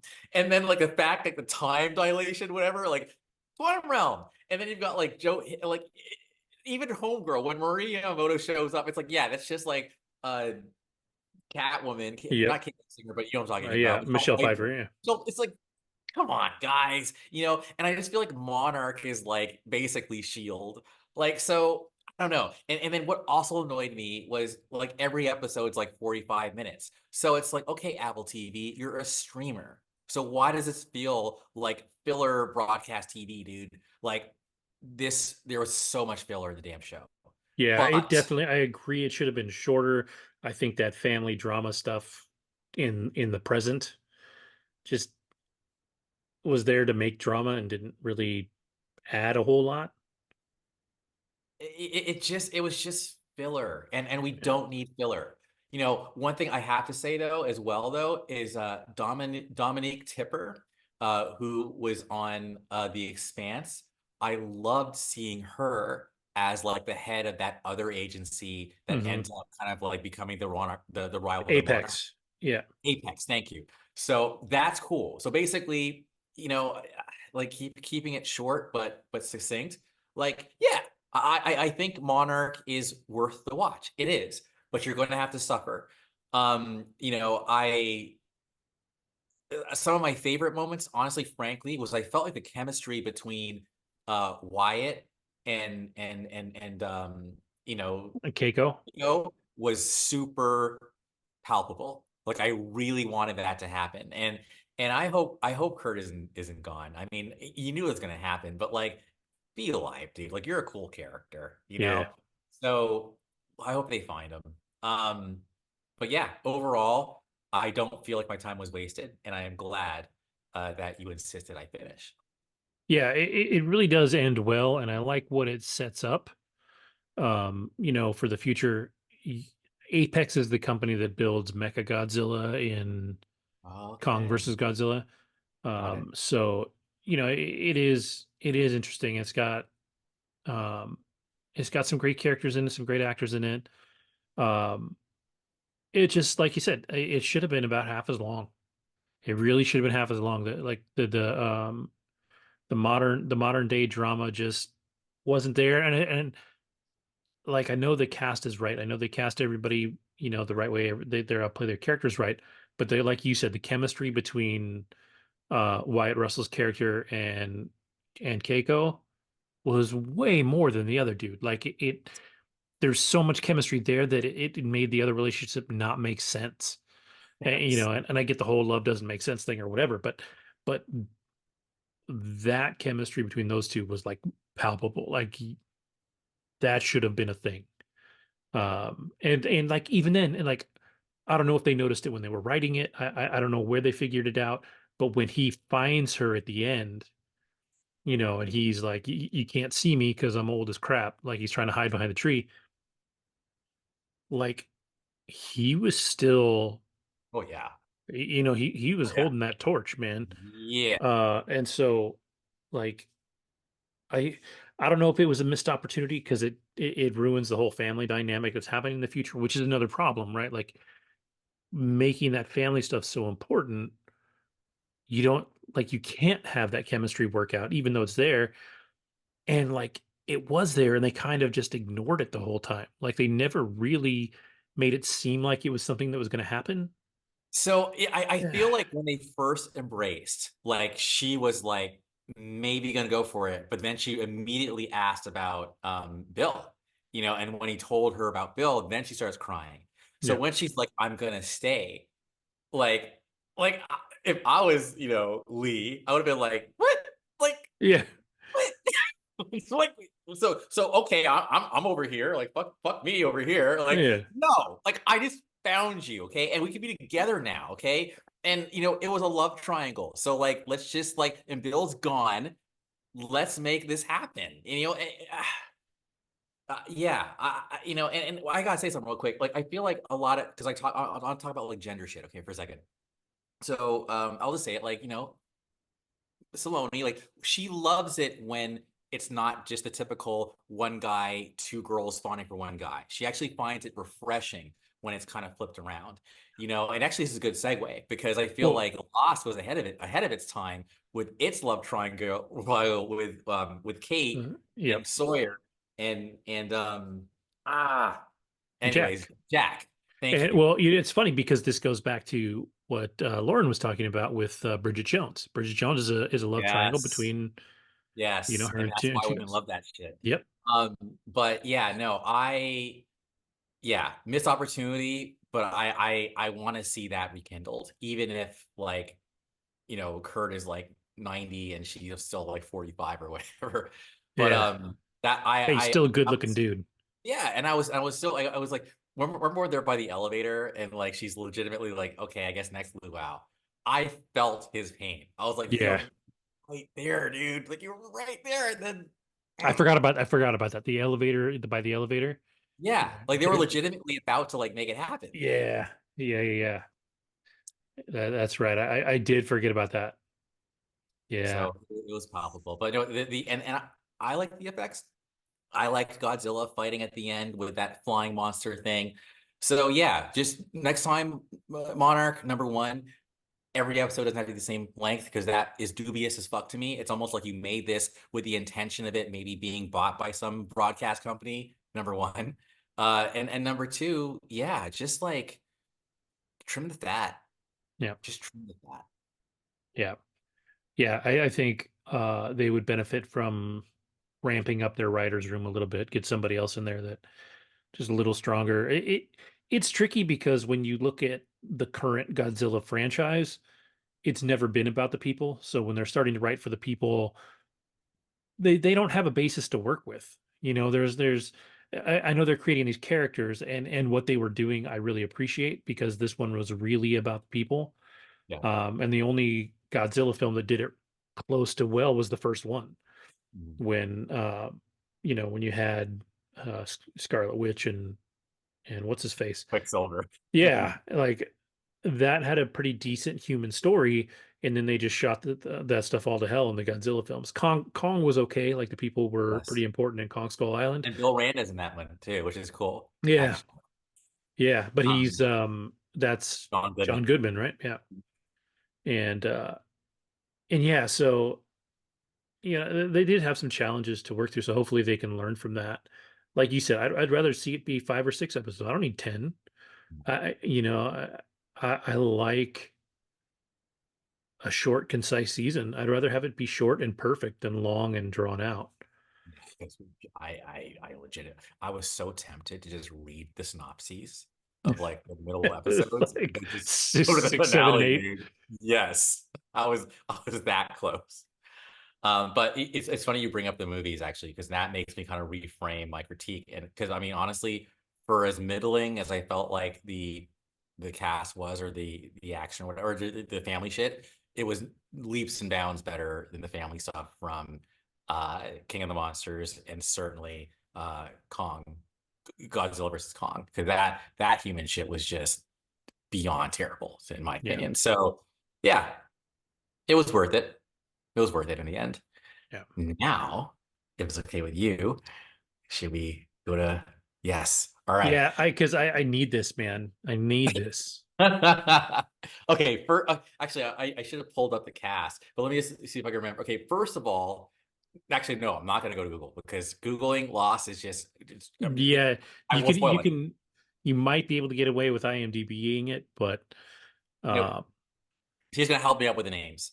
But first of all, the one guy, actually, I just shared a meme on Facebook. It was From like a couple of years ago.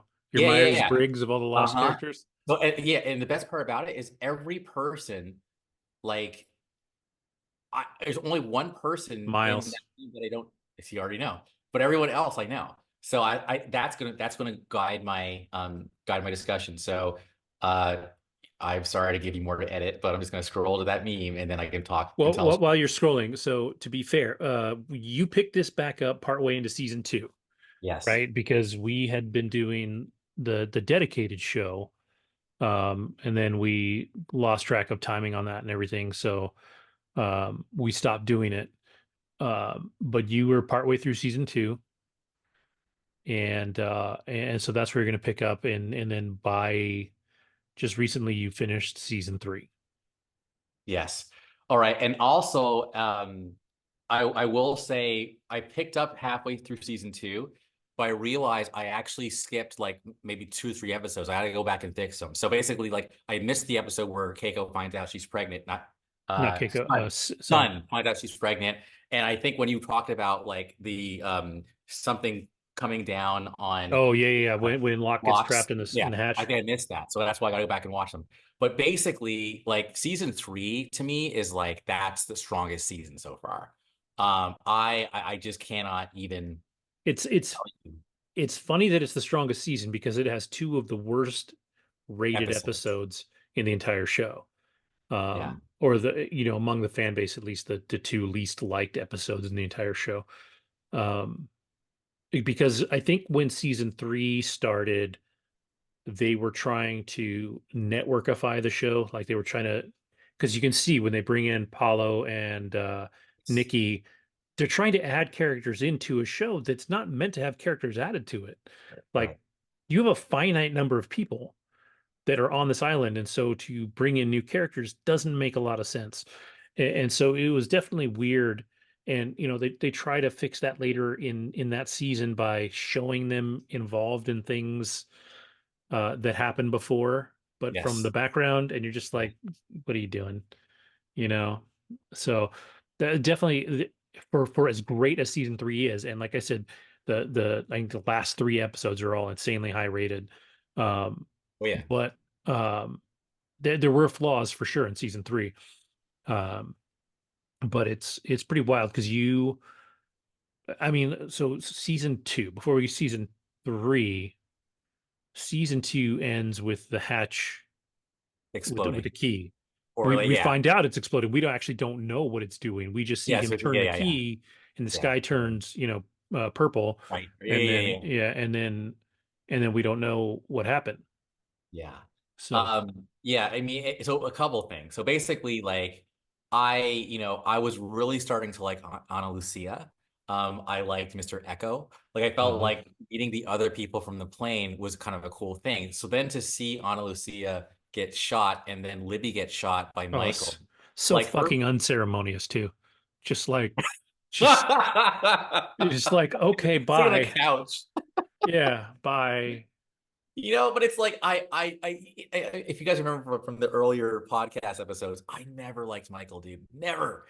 So they did not do him any favors. Like, okay, now I officially hate you. Like, you were just way too emotional, and like you just killed people for what?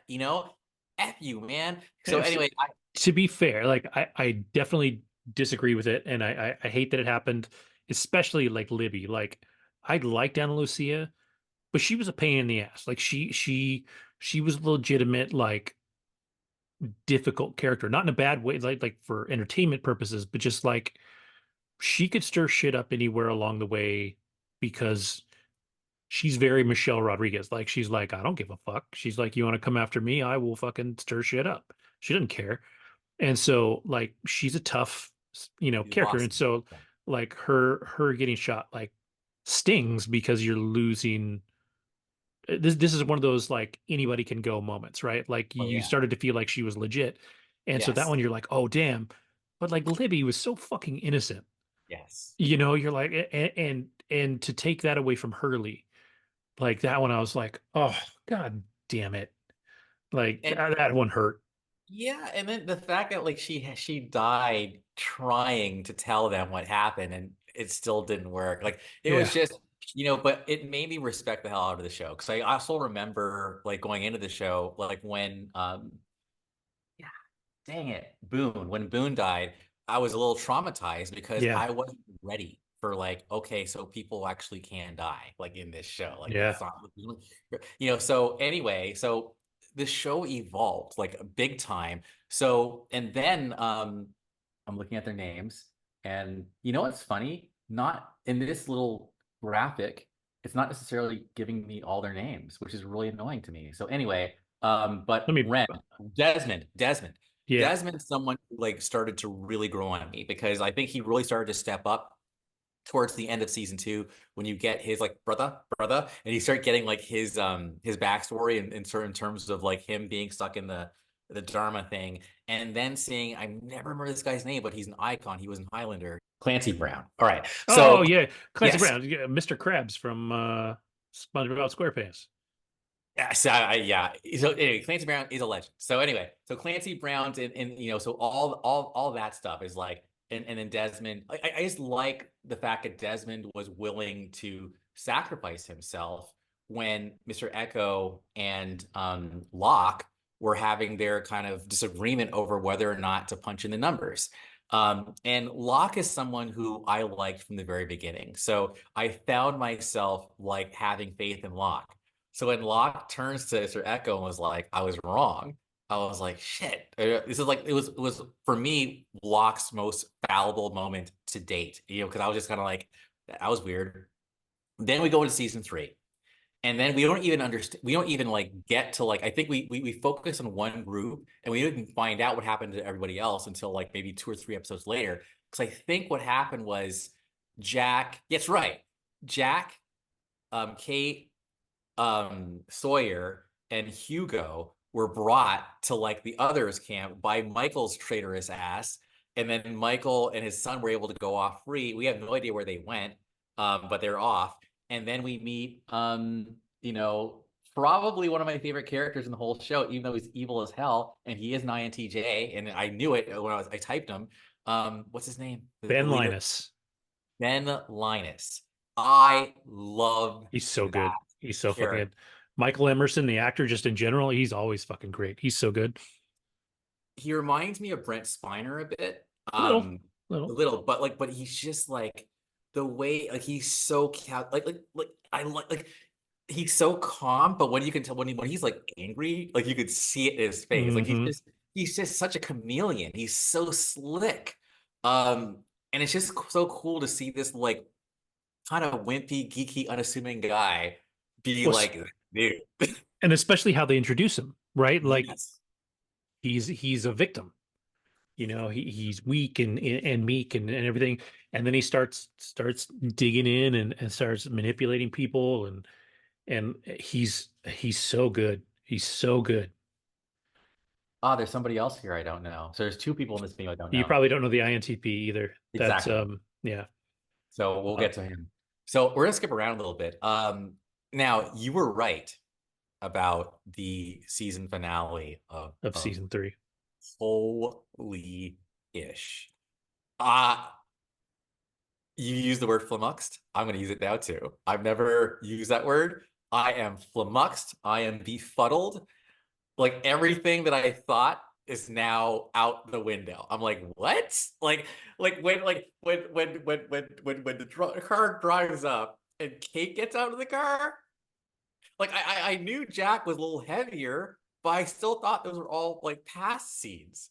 So to find out that they're like, we gotta go back. We have to go back, Kate.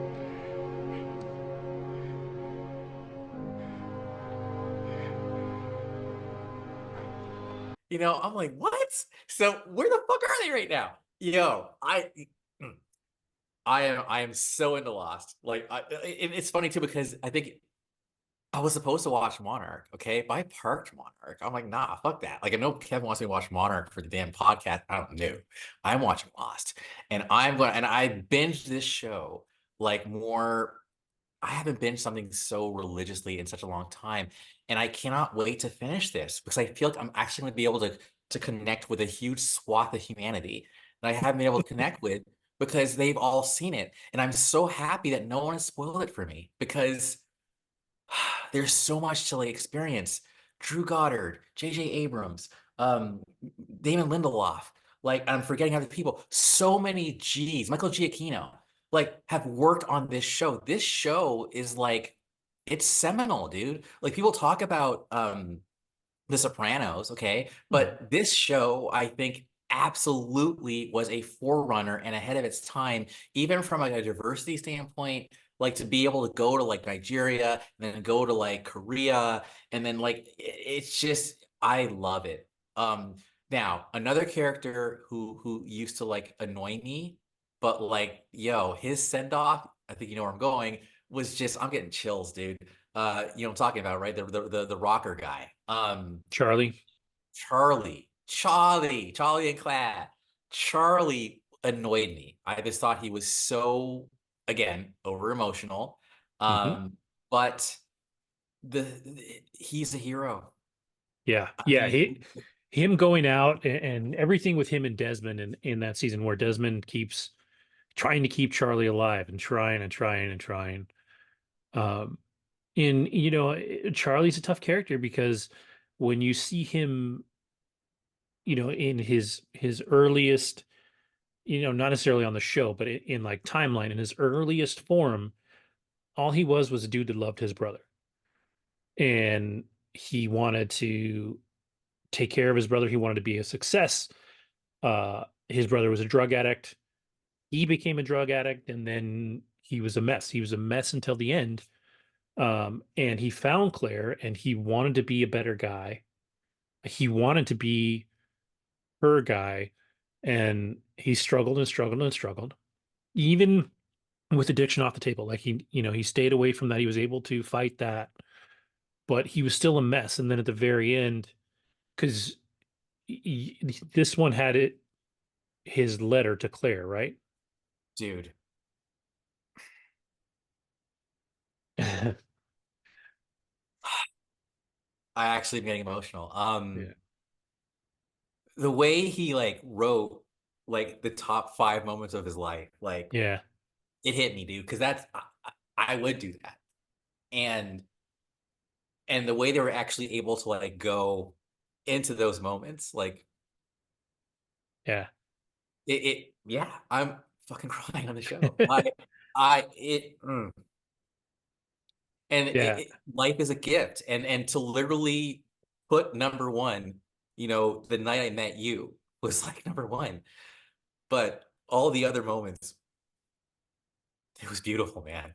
Yeah. It's really special, and it takes this character that you do struggle with, even if you're one of those people that loves Charlie and loves his energy, because I always did like Charlie, even though he was a mess. Like I got it. Um, and I liked him, and I'm a Dominic Monaghan fan, and so all that. But when he is like, because number one, he was kind of full of shit. He's like, no, I'm a great diver, I'm a great swimmer, I got Yeah. this. And then they're like, but he's not. He just, you know, and he goes down there and he does his thing, and then he's got the moment where he says no. He saves Desmond's life, closes the door, locks Desmond out, and Puts his hand yep, saying, not, and you know, not I, Penny's boat. yes, not Penny's boat, but also the moment, okay, so when Spock just like turns, gets up, and goes down the elevator, that's when I get a little choked up. For me, when Des is like, "I'm gonna go down, you have to do this," and then Charlie's like, "Okay," and then boom, hits him with the Yeah, oar. I was like, Charlie, my respect for you just skyrocketed. You are marching to your death. You yeah, know you're gonna die, but it's like it's just the right thing to do. yeah, yeah. And sorry. Yeah, I was gonna say, and yes, he's doing it for everybody, but he's doing it for Claire. Like he wants to get her, and he wants to get the baby off of the island. And I love how he did everything. Like he is literally like, how would you spend your last day? You only have 24 hours left. How are you gonna do it? And he just did it, he did it so beautifully. Hmm. I would actually say like that episode, I think, is a master class of how to live a full life. Even like I knew he was going to give the ring to the baby somehow, but I was like, just don't give it to the baby because the baby could choke on it, right? Hmm. But when they actually just showed like how she removed the baby, but in the crib there's that ring, that his brother had given him, I was Yeah. like that was just beautiful storytelling. And there was action, like even underwater when Mikhail shows up and like he's ordered to kill those two women, like even like the name Through the Looking Glass, like that. There's a certain like mystical gravitas to like Yeah. the level of storytelling, and we haven't even gotten to like the three guys. My God, terrible. But Jin, Saeed, and the husband like on the island, and then like you know for a second there, I was praying. I was so happy when it was like, we should have really done them, not just shoot the guns in the sand. I was like, yes. And then even Hurley in the van, like driving in, like Hurley, go Hurley, dude, because like Hurley seemed so like useless. Like, you're just gonna get in the way, Hurley. Like, what the fuck? But Hurley was so clutch, dude. This show, I hope you're getting satisfaction from this because Oh yeah, for sure. okay, because you've been trying to get us to watch this forever, and I just got tired of like waiting for us to start. I'm like, I'm just gonna fucking do this on my own. And yeah, and I know there's more seasons, and I'm okay with season 4 being only 18 episodes Yeah. and whatever, because I'm now over the hump. There's gonna be less filler, I think, and that's gonna be great. Yeah, you this season I'm trying to like I always get my seasons blurred because I've seen it so many times since it dropped that kind of watched it, binged it all at once. So for me, it's almost like one big ass long season. Um, season 4, or sorry, season 5, I know will delve into some really interesting stuff for you. And season 6 is a whole bunch of question marks. Like that one's gonna get you. Um, but season 4, the only thing I know for sure is you're gonna start to figure out who's on the radio, because Naomi came in on the Yes, yes, yes, yes, yes. and that's like the last Mhm. the last thing we see there is she's able to call out, right? Like that's where the episode ends. Well, she calls out, but then the thing is, like, what's his name? Locke, my Oh pretty yeah, much character, throws a knife in her back and kills her. And then is like, step away from the radio. I will shoot you, Jack. And then Jack's like, all right, come at me, bro. And then that's like, right. I and I then think Locke's I the think I gun off. remember the season 4 finale. I think that one. You got to tell me when you get there, because there was some advertising around that going into season 5, Huh. that I want to tell you about.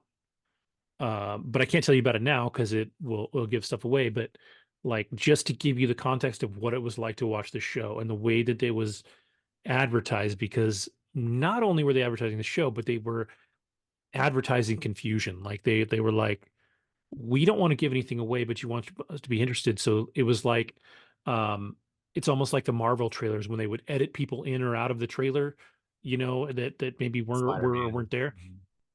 Yeah. So there's a couple of things like that. But yeah, season 3 was amazing to me. Like season 3 it really is good, and those last episodes are great. Um, that finale, like at the very end too, where we've got to go back, and then you fucking had to wait all summer. We're like, what? How are they off the island? How is this a flash forward instead of a flashback? We're like, what is going on? And you just had to sit on that. Like Yeah. you don't get the answer. You don't get anything for 6 months, and you're just you're sitting there with the message boards and with the people at work and sitting there talking about it, but you're just asking questions, and speculating. Um, but knowing that, I mean, you're halfway through. I know you said you don't like to guess and predict at what's going to happen, but like, what questions do you have right now? I mean, like, okay, are they fucking dead or not? Like that's kind of like the first thing, right? That's the one And thing I'll tell you, because they said from the beginning in season 1, this is the only thing that I will say that's feels spoilery, but it's what the show's creators were saying all along. They're not dead. okay, They are not dead the whole time. That's like the producer said it from the beginning. They're not dead. So that's all I can tell you. They're not dead. I told you guys that when we started doing this thing. But yeah, But I personally, that reminds me of J.J. Abrams saying, "Khan will not be in." Like, I don't, you know what I'm saying? Like, my brain is not less. My brain isn't like, yeah. So I feel like if they actually are dead or in some way in the finale, and people are pissed off because they're like, "You said they were dead," then that makes sense to me. and we'll talk Yo, about like, that when that comes too. yeah. But like, no, I just feel like there's. Again, I think it's Paradise. It's Paradise Lost. It's Dante's Inferno type shit. Like but what throws a monkey wrench in the whole thing is two things. Number one, yes, that we have to go back thing, and then number two, because Homegirl, you said her name, I forgot already. Homegirl from the parachute from the helicopter, Naomi. Naomi is saying, "Oh, y'all motherfuckers are dead," but now it turns out she's full of shit because she claims to have known Dez's girl, but Dez's girl is like, "Who the fuck is Naomi?" So basically, it's like, no, something else is going on. I want to know what the fuck the Dharma Initiative is. Okay, I'm a little sad that Tom got killed. I liked Tom. Yes, Yeah, he was good. he was a dick, but he was charismatic.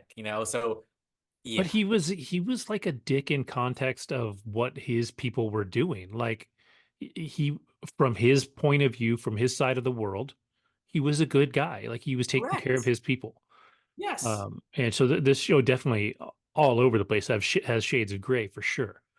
Now, one of the best scenes, I think I told you, when Sawyer killed Locke's dad, dude, that shit was gratifying. So it's so satisfying because it closes two doors there, right? You let Locke deal with his problem in a very Locke way, because Locke, for all of the pomp and circumstance that Locke seems to be, he can't do this.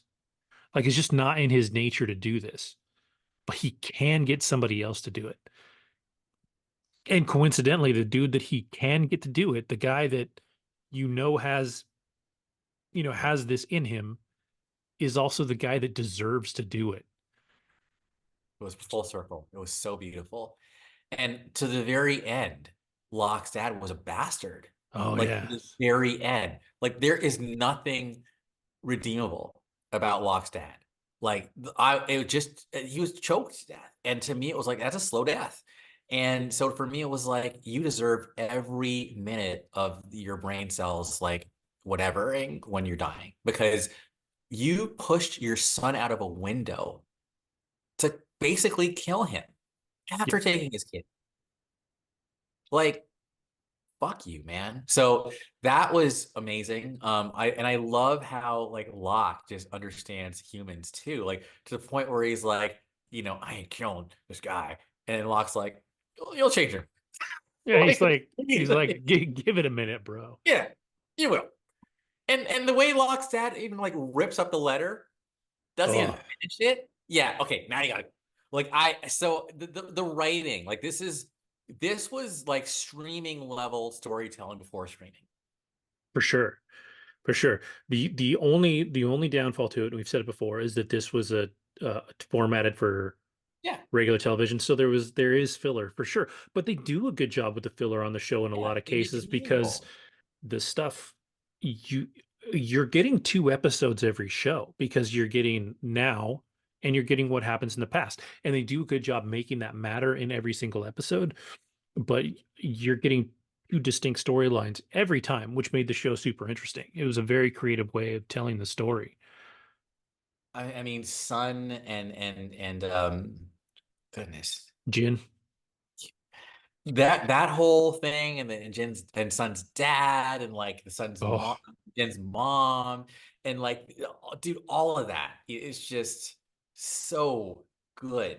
Now, I'm a little like I'm a little annoyed at Kate. I think Kate is such a I want my cake and eat it too person, because like, and I need to go back because like, did Kate and Jack ever like kiss or make out before she decided to jump Sawyer's bones in the cage? They've definitely kissed. Oh, okay. Um, I Like don't before remember. season 3? Yeah, Oh, okay. In that case, but my whole thing was like, yeah, I feel like Sawyer definitely feels used. I think Sawyer feel at least at this point, he feels like you really do love Jack, but like you're just using me because of whatever. You feel sorry for me. I'm a pity fuck, basically. Um, and even though Kate is with Sawyer, she's like mad jealous of Jack and uh, Chloe, or what's her no, name? Trixie? Juliet. Juliet. Like, and Juliet, like, yeah, like I liked her and I actually hated her because I thought she was being double crossing, but then I realized no, she's actually still on she's really on their side. And I think Juliet has a very sympathetic backstory. So yeah, man. And then when Jack actually goes like, because I love you, like it's just so matter of factly and then keeps it moving, I was like, I like you, Jack. Like you're gangster, like you are a leader, and you can control your emotions and but when you get mad, like it's righteous anger. And I love how he worked Ben like towards the end to the point where his knuckles were all fucked up because he thought that Ben had his boys killed. And I Yeah, would, and then when she's like, why don't you kill him right then and there? He's like, because I want him to know he failed. And I yeah, was like, out of the way, Jack. Bring the pain. yeah. Jack is an interesting one because he's certainly up until this point has had his ups and downs, right? Like he really has. He's been the leader. He's been the reluctant leader. He has not been a leader. Like he's gone through all this stuff. Um, I won't say anything about what he goes through in the rest of the series yet. But I will say he's always been my favorite character. To the point my youngest son is named Jack. So, but um, yeah, he's for sure interesting, and the whole, it was a love triangle. Now it's almost like a love square, right? Because you've got Juliet, and you've got Jack, and you've got Kate, and you've got Sawyer, and now things are muddying, and but at the same time, like that moment, that matter of fact moment was like because I love you, and then just like you said, just later. And it wasn't I loved you with a D. It wasn't like, it is like right now in this moment, I do, and we don't have time for this shit. So let's just, move on. And Juliet's an interesting character. She, you think she's double crossing and that sucks, but she does so much good for them in the time that she is with them in this season. Like she helps them out so much, like helping Son, and then genuinely like caring about Son, Yeah. you know. So yeah, she's a cool character too. So yeah, believe it or not, I always say this, but I think we are almost at the 2 hour mark or just about it. But I think we've covered a lot. So I'm Yeah. super proud of what we've been able to accomplish on this show. And for anyone listening, do not dare spoil me. If you might be listening and you're like, oh, Andrew, you don't even know, don't you dare put anything in the comment. Yes. But follow my example. You can talk about things that have happened. Do not talk about things that are going to happen. The only acceptable answer to things that are going to happen is I don't know. Like I said, I know I don't know everything because I can still watch the show and find a little thing here and there, but I know a lot. And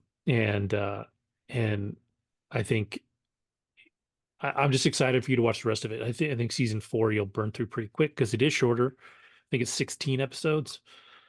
But you got to tell me when you get to the finale one because I want to tell you about the advertising that they did after that. That was total dick move. And It's really neat. and and then go from there. But yeah, it'll barrel. I think I gotta look real quick. I think every season after this is a They're little shorter, shorter. 100%, which I'm actually excited about. Yeah, because I think the first one was shortened because of the strike, and they kind of had to deal with that in their own way. They cut some stuff out, and then it's almost like they learned their lesson at that point. They were like, cool, because the strike made them realize what they wanted to do, and they had to go back to 17 episodes in season 5. But they went back to the network and they're like, we know how we're ending this. So give us this many episodes, let us finish, and let's be done. Because if the network had had their way, it would have gone forever because the network was making a ton of money on the show. It was such a big deal. But and there's only 18 episodes in season 6, which is technically not true. There's actually only 17. The last episode was a 2-hour episode. I don't know why they listed as 2 episodes. It's funny. I'm actually watching the viewership. Yo, season 3 was the biggest viewership. Yeah, that makes sense. Yeah, because season 3 it may not be perfect, but it's close. And if you look at the episode ratings, like I said, that the last, I think 3 episodes are all on IMDb are all a 9 or higher. There's very few episodes that are below an 8 on IMDb. But Dude, you said, remember what you said about like the season 3 finale? Dude, it was longer than I think you did say 6 months, but it was longer than your average like gap, dude. Yeah. The season 4 didn't debut till January 31st, 2008. That's insane. Yeah, and because of the strike, right? Like that's why they had to shorten it. That's crazy. Because that like I am legitimately like, what is happening? Like I need to know. So my heart goes out to everyone. All the 17.8 million viewers who are watching had to like wait until like when the second, like until the mid-season basically. You know what I'm saying? Like when because they're if it had come out on time, there would have been a holiday break in there, like that. So it would have been the regular mid-season premiere, and instead it was the season premiere. But yeah, the 2 final episodes of that season 3, are a 9.7 each on IMDb, which is crazy. And deservedly so. Like they're intense. Like the whole thing is going full tilt. There's stuff going on everywhere, and it's a really great couple hours of television. Are you talking about season 3 or 4? 3. Exactly. Yeah. Season 4, just to look at really quick. The opening few episodes are really solid. Like everybody's favorite episode, like when you start to ask people, is episode 5 of season 4. Okay. So it's a Desmond centric episode, and it is the episode that most people, when they talk about Lost and you ask them what their favorite episode it is, it's The Constant. It's episode 5 of season 4. That one is also rated a 9.7, but yeah, it is typically everybody's favorite episode of the show. So yeah, that one I think you'll dig. Word up. So yeah, so you gotta watch more, man. You gotta be finished with the entire show by next week. You know what though? I might be finished for the entire season. There you go. I'll take that. Yeah. Just looking at the synopsis for the beginning of season 5, and I'm just remembering the things that are about to happen in season 4 that are just totally wild. So yeah, it'll be a trip. Yeah, I don't know what to think. So all right, cool. All right then. Well, yeah, we like you said, we covered a lot of stuff, so it was a good one. We got a new guest on. Lauren was awesome, so yeah, we'll definitely have to have her back on. We'll have to find some stuff she's into that we can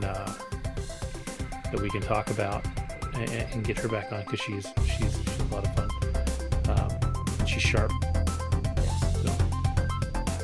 But yeah, so with that, I will say thank you to everybody for watching. Thank you for listening. I don't know, are you back next week? Oh hell yeah! All right, cool. So we'll have a a solid episode one way or the other. It won't just be me talking into a corner by myself like some drunk hobo. We'll have something solid. And yeah, so have a great week, and we'll see you next time.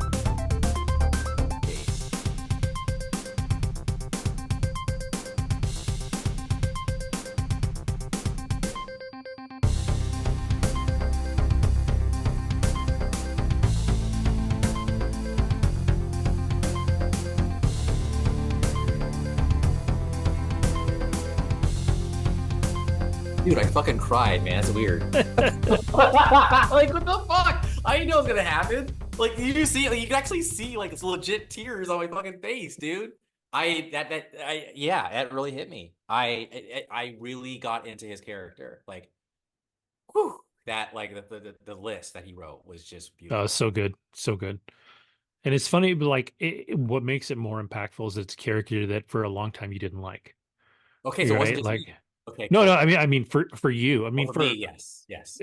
Charlie was even when the show was out was a very divisive character. People either loved Charlie or they hated Charlie. Like it's just how it was. But he, You won me over big time. yeah, he is a stud there at the end. Yeah, it's interesting too how the show dealt with the issues that it dealt with off screen, like Echo having to leave because he didn't want to be on the show. And so, like I told you that they took a bunch of his story that was intended for Echo they and gave it split to it? Locke and Desmond, I think. Okay. Lock of Desmond.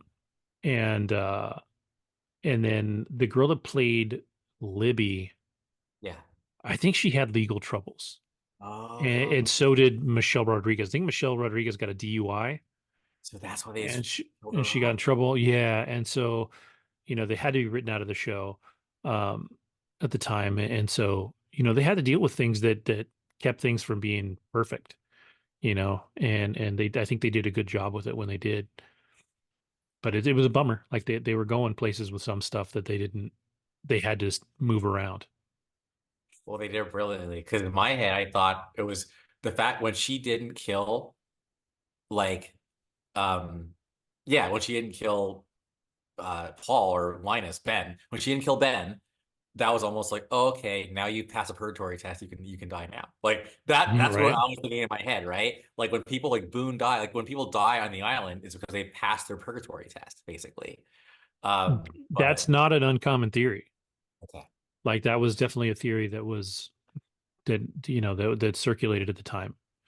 Purgatory was always, it was always a big theory, and you can look at it and say, if they're not dead the whole time, is purgatory being dead? Like, are you not dead until you get to point A or point B, whatever, right? So, yeah. So, yeah, it's interesting, but you see that season 3 finale, and then you're like, okay, if they're off the island in the future, what does that mean? Like, what does that mean for the people that are on the island? And it raises more questions, like, why does nobody find this fucking island? Like, why does nobody find these people that are on this island when there's obviously a lot of people on this island? Yeah. You have the others, you have, an entire airplane. People, like Ben's family, like, so yeah, the whole Ben colony thing, like, I want to know who the fuck they were. I want to know who Jules Pierre Mao, and that's of course from The Expanse, but he's the guy in all the videos. Yeah, I'm so in. They're going to build up to some stuff with him at some point. You'll learn more about him. Nice. And Mikhail, I haven't talked about Mikhail. Mikhail's character was a trip. Mikhail's dope. He's such a dick. He's such a dick. Like as a person, he just sucks, but as a character, he's great. And why do people heal so fast on the damn island? Sam, you can put some of this in the bonus shit. I don't care. Well, you've got the whole thing with Rose, right? She had cancer, and yes. And then you get shot in the shoulder, and then you're like chopping shit down, and the other thing that's crazy is like how like the show feels like I'm in 3 seasons, right? But technically only what 90 days has passed or whatever. It's in like a week feels like so much longer. Like, oh yeah, Jack was on the island for a week. But like when you see Jack playing football or whatever with them, it feels like he might have been there for like a month and he's been like indoctrinated. Yeah, I want to say real quick, let me look it up because it's not very long. Like the whole show. Yeah. Maybe 6 months. I'm guessing. It's 108 days. Well, it's a little longer than that, but yeah, 100 and Less than a 100, year. yeah, like a third of a year. Like it's just it's not very long. Like this whole thing, that's why they were able to that worked out because they explained that Hurley not losing weight just wasn't very long. Like you think Smart. after two seasons, 3 seasons that they've been there That's forever, brilliant. but where you're at, they've maybe been there like 90 days. And he found food. He found this whole bunker full of food, all this stuff. So you're able to work around that. I mean, in theory, somebody that big would probably lose weight really fast without food at first, Yeah. but you can work around that a little bit. But it's a trip. Like it really is a trip. And what's funny is um, the numbers. I don't want to. I'll talk about the numbers later. I don't want to give anything away about the numbers yet, but the numbers are a fun little story.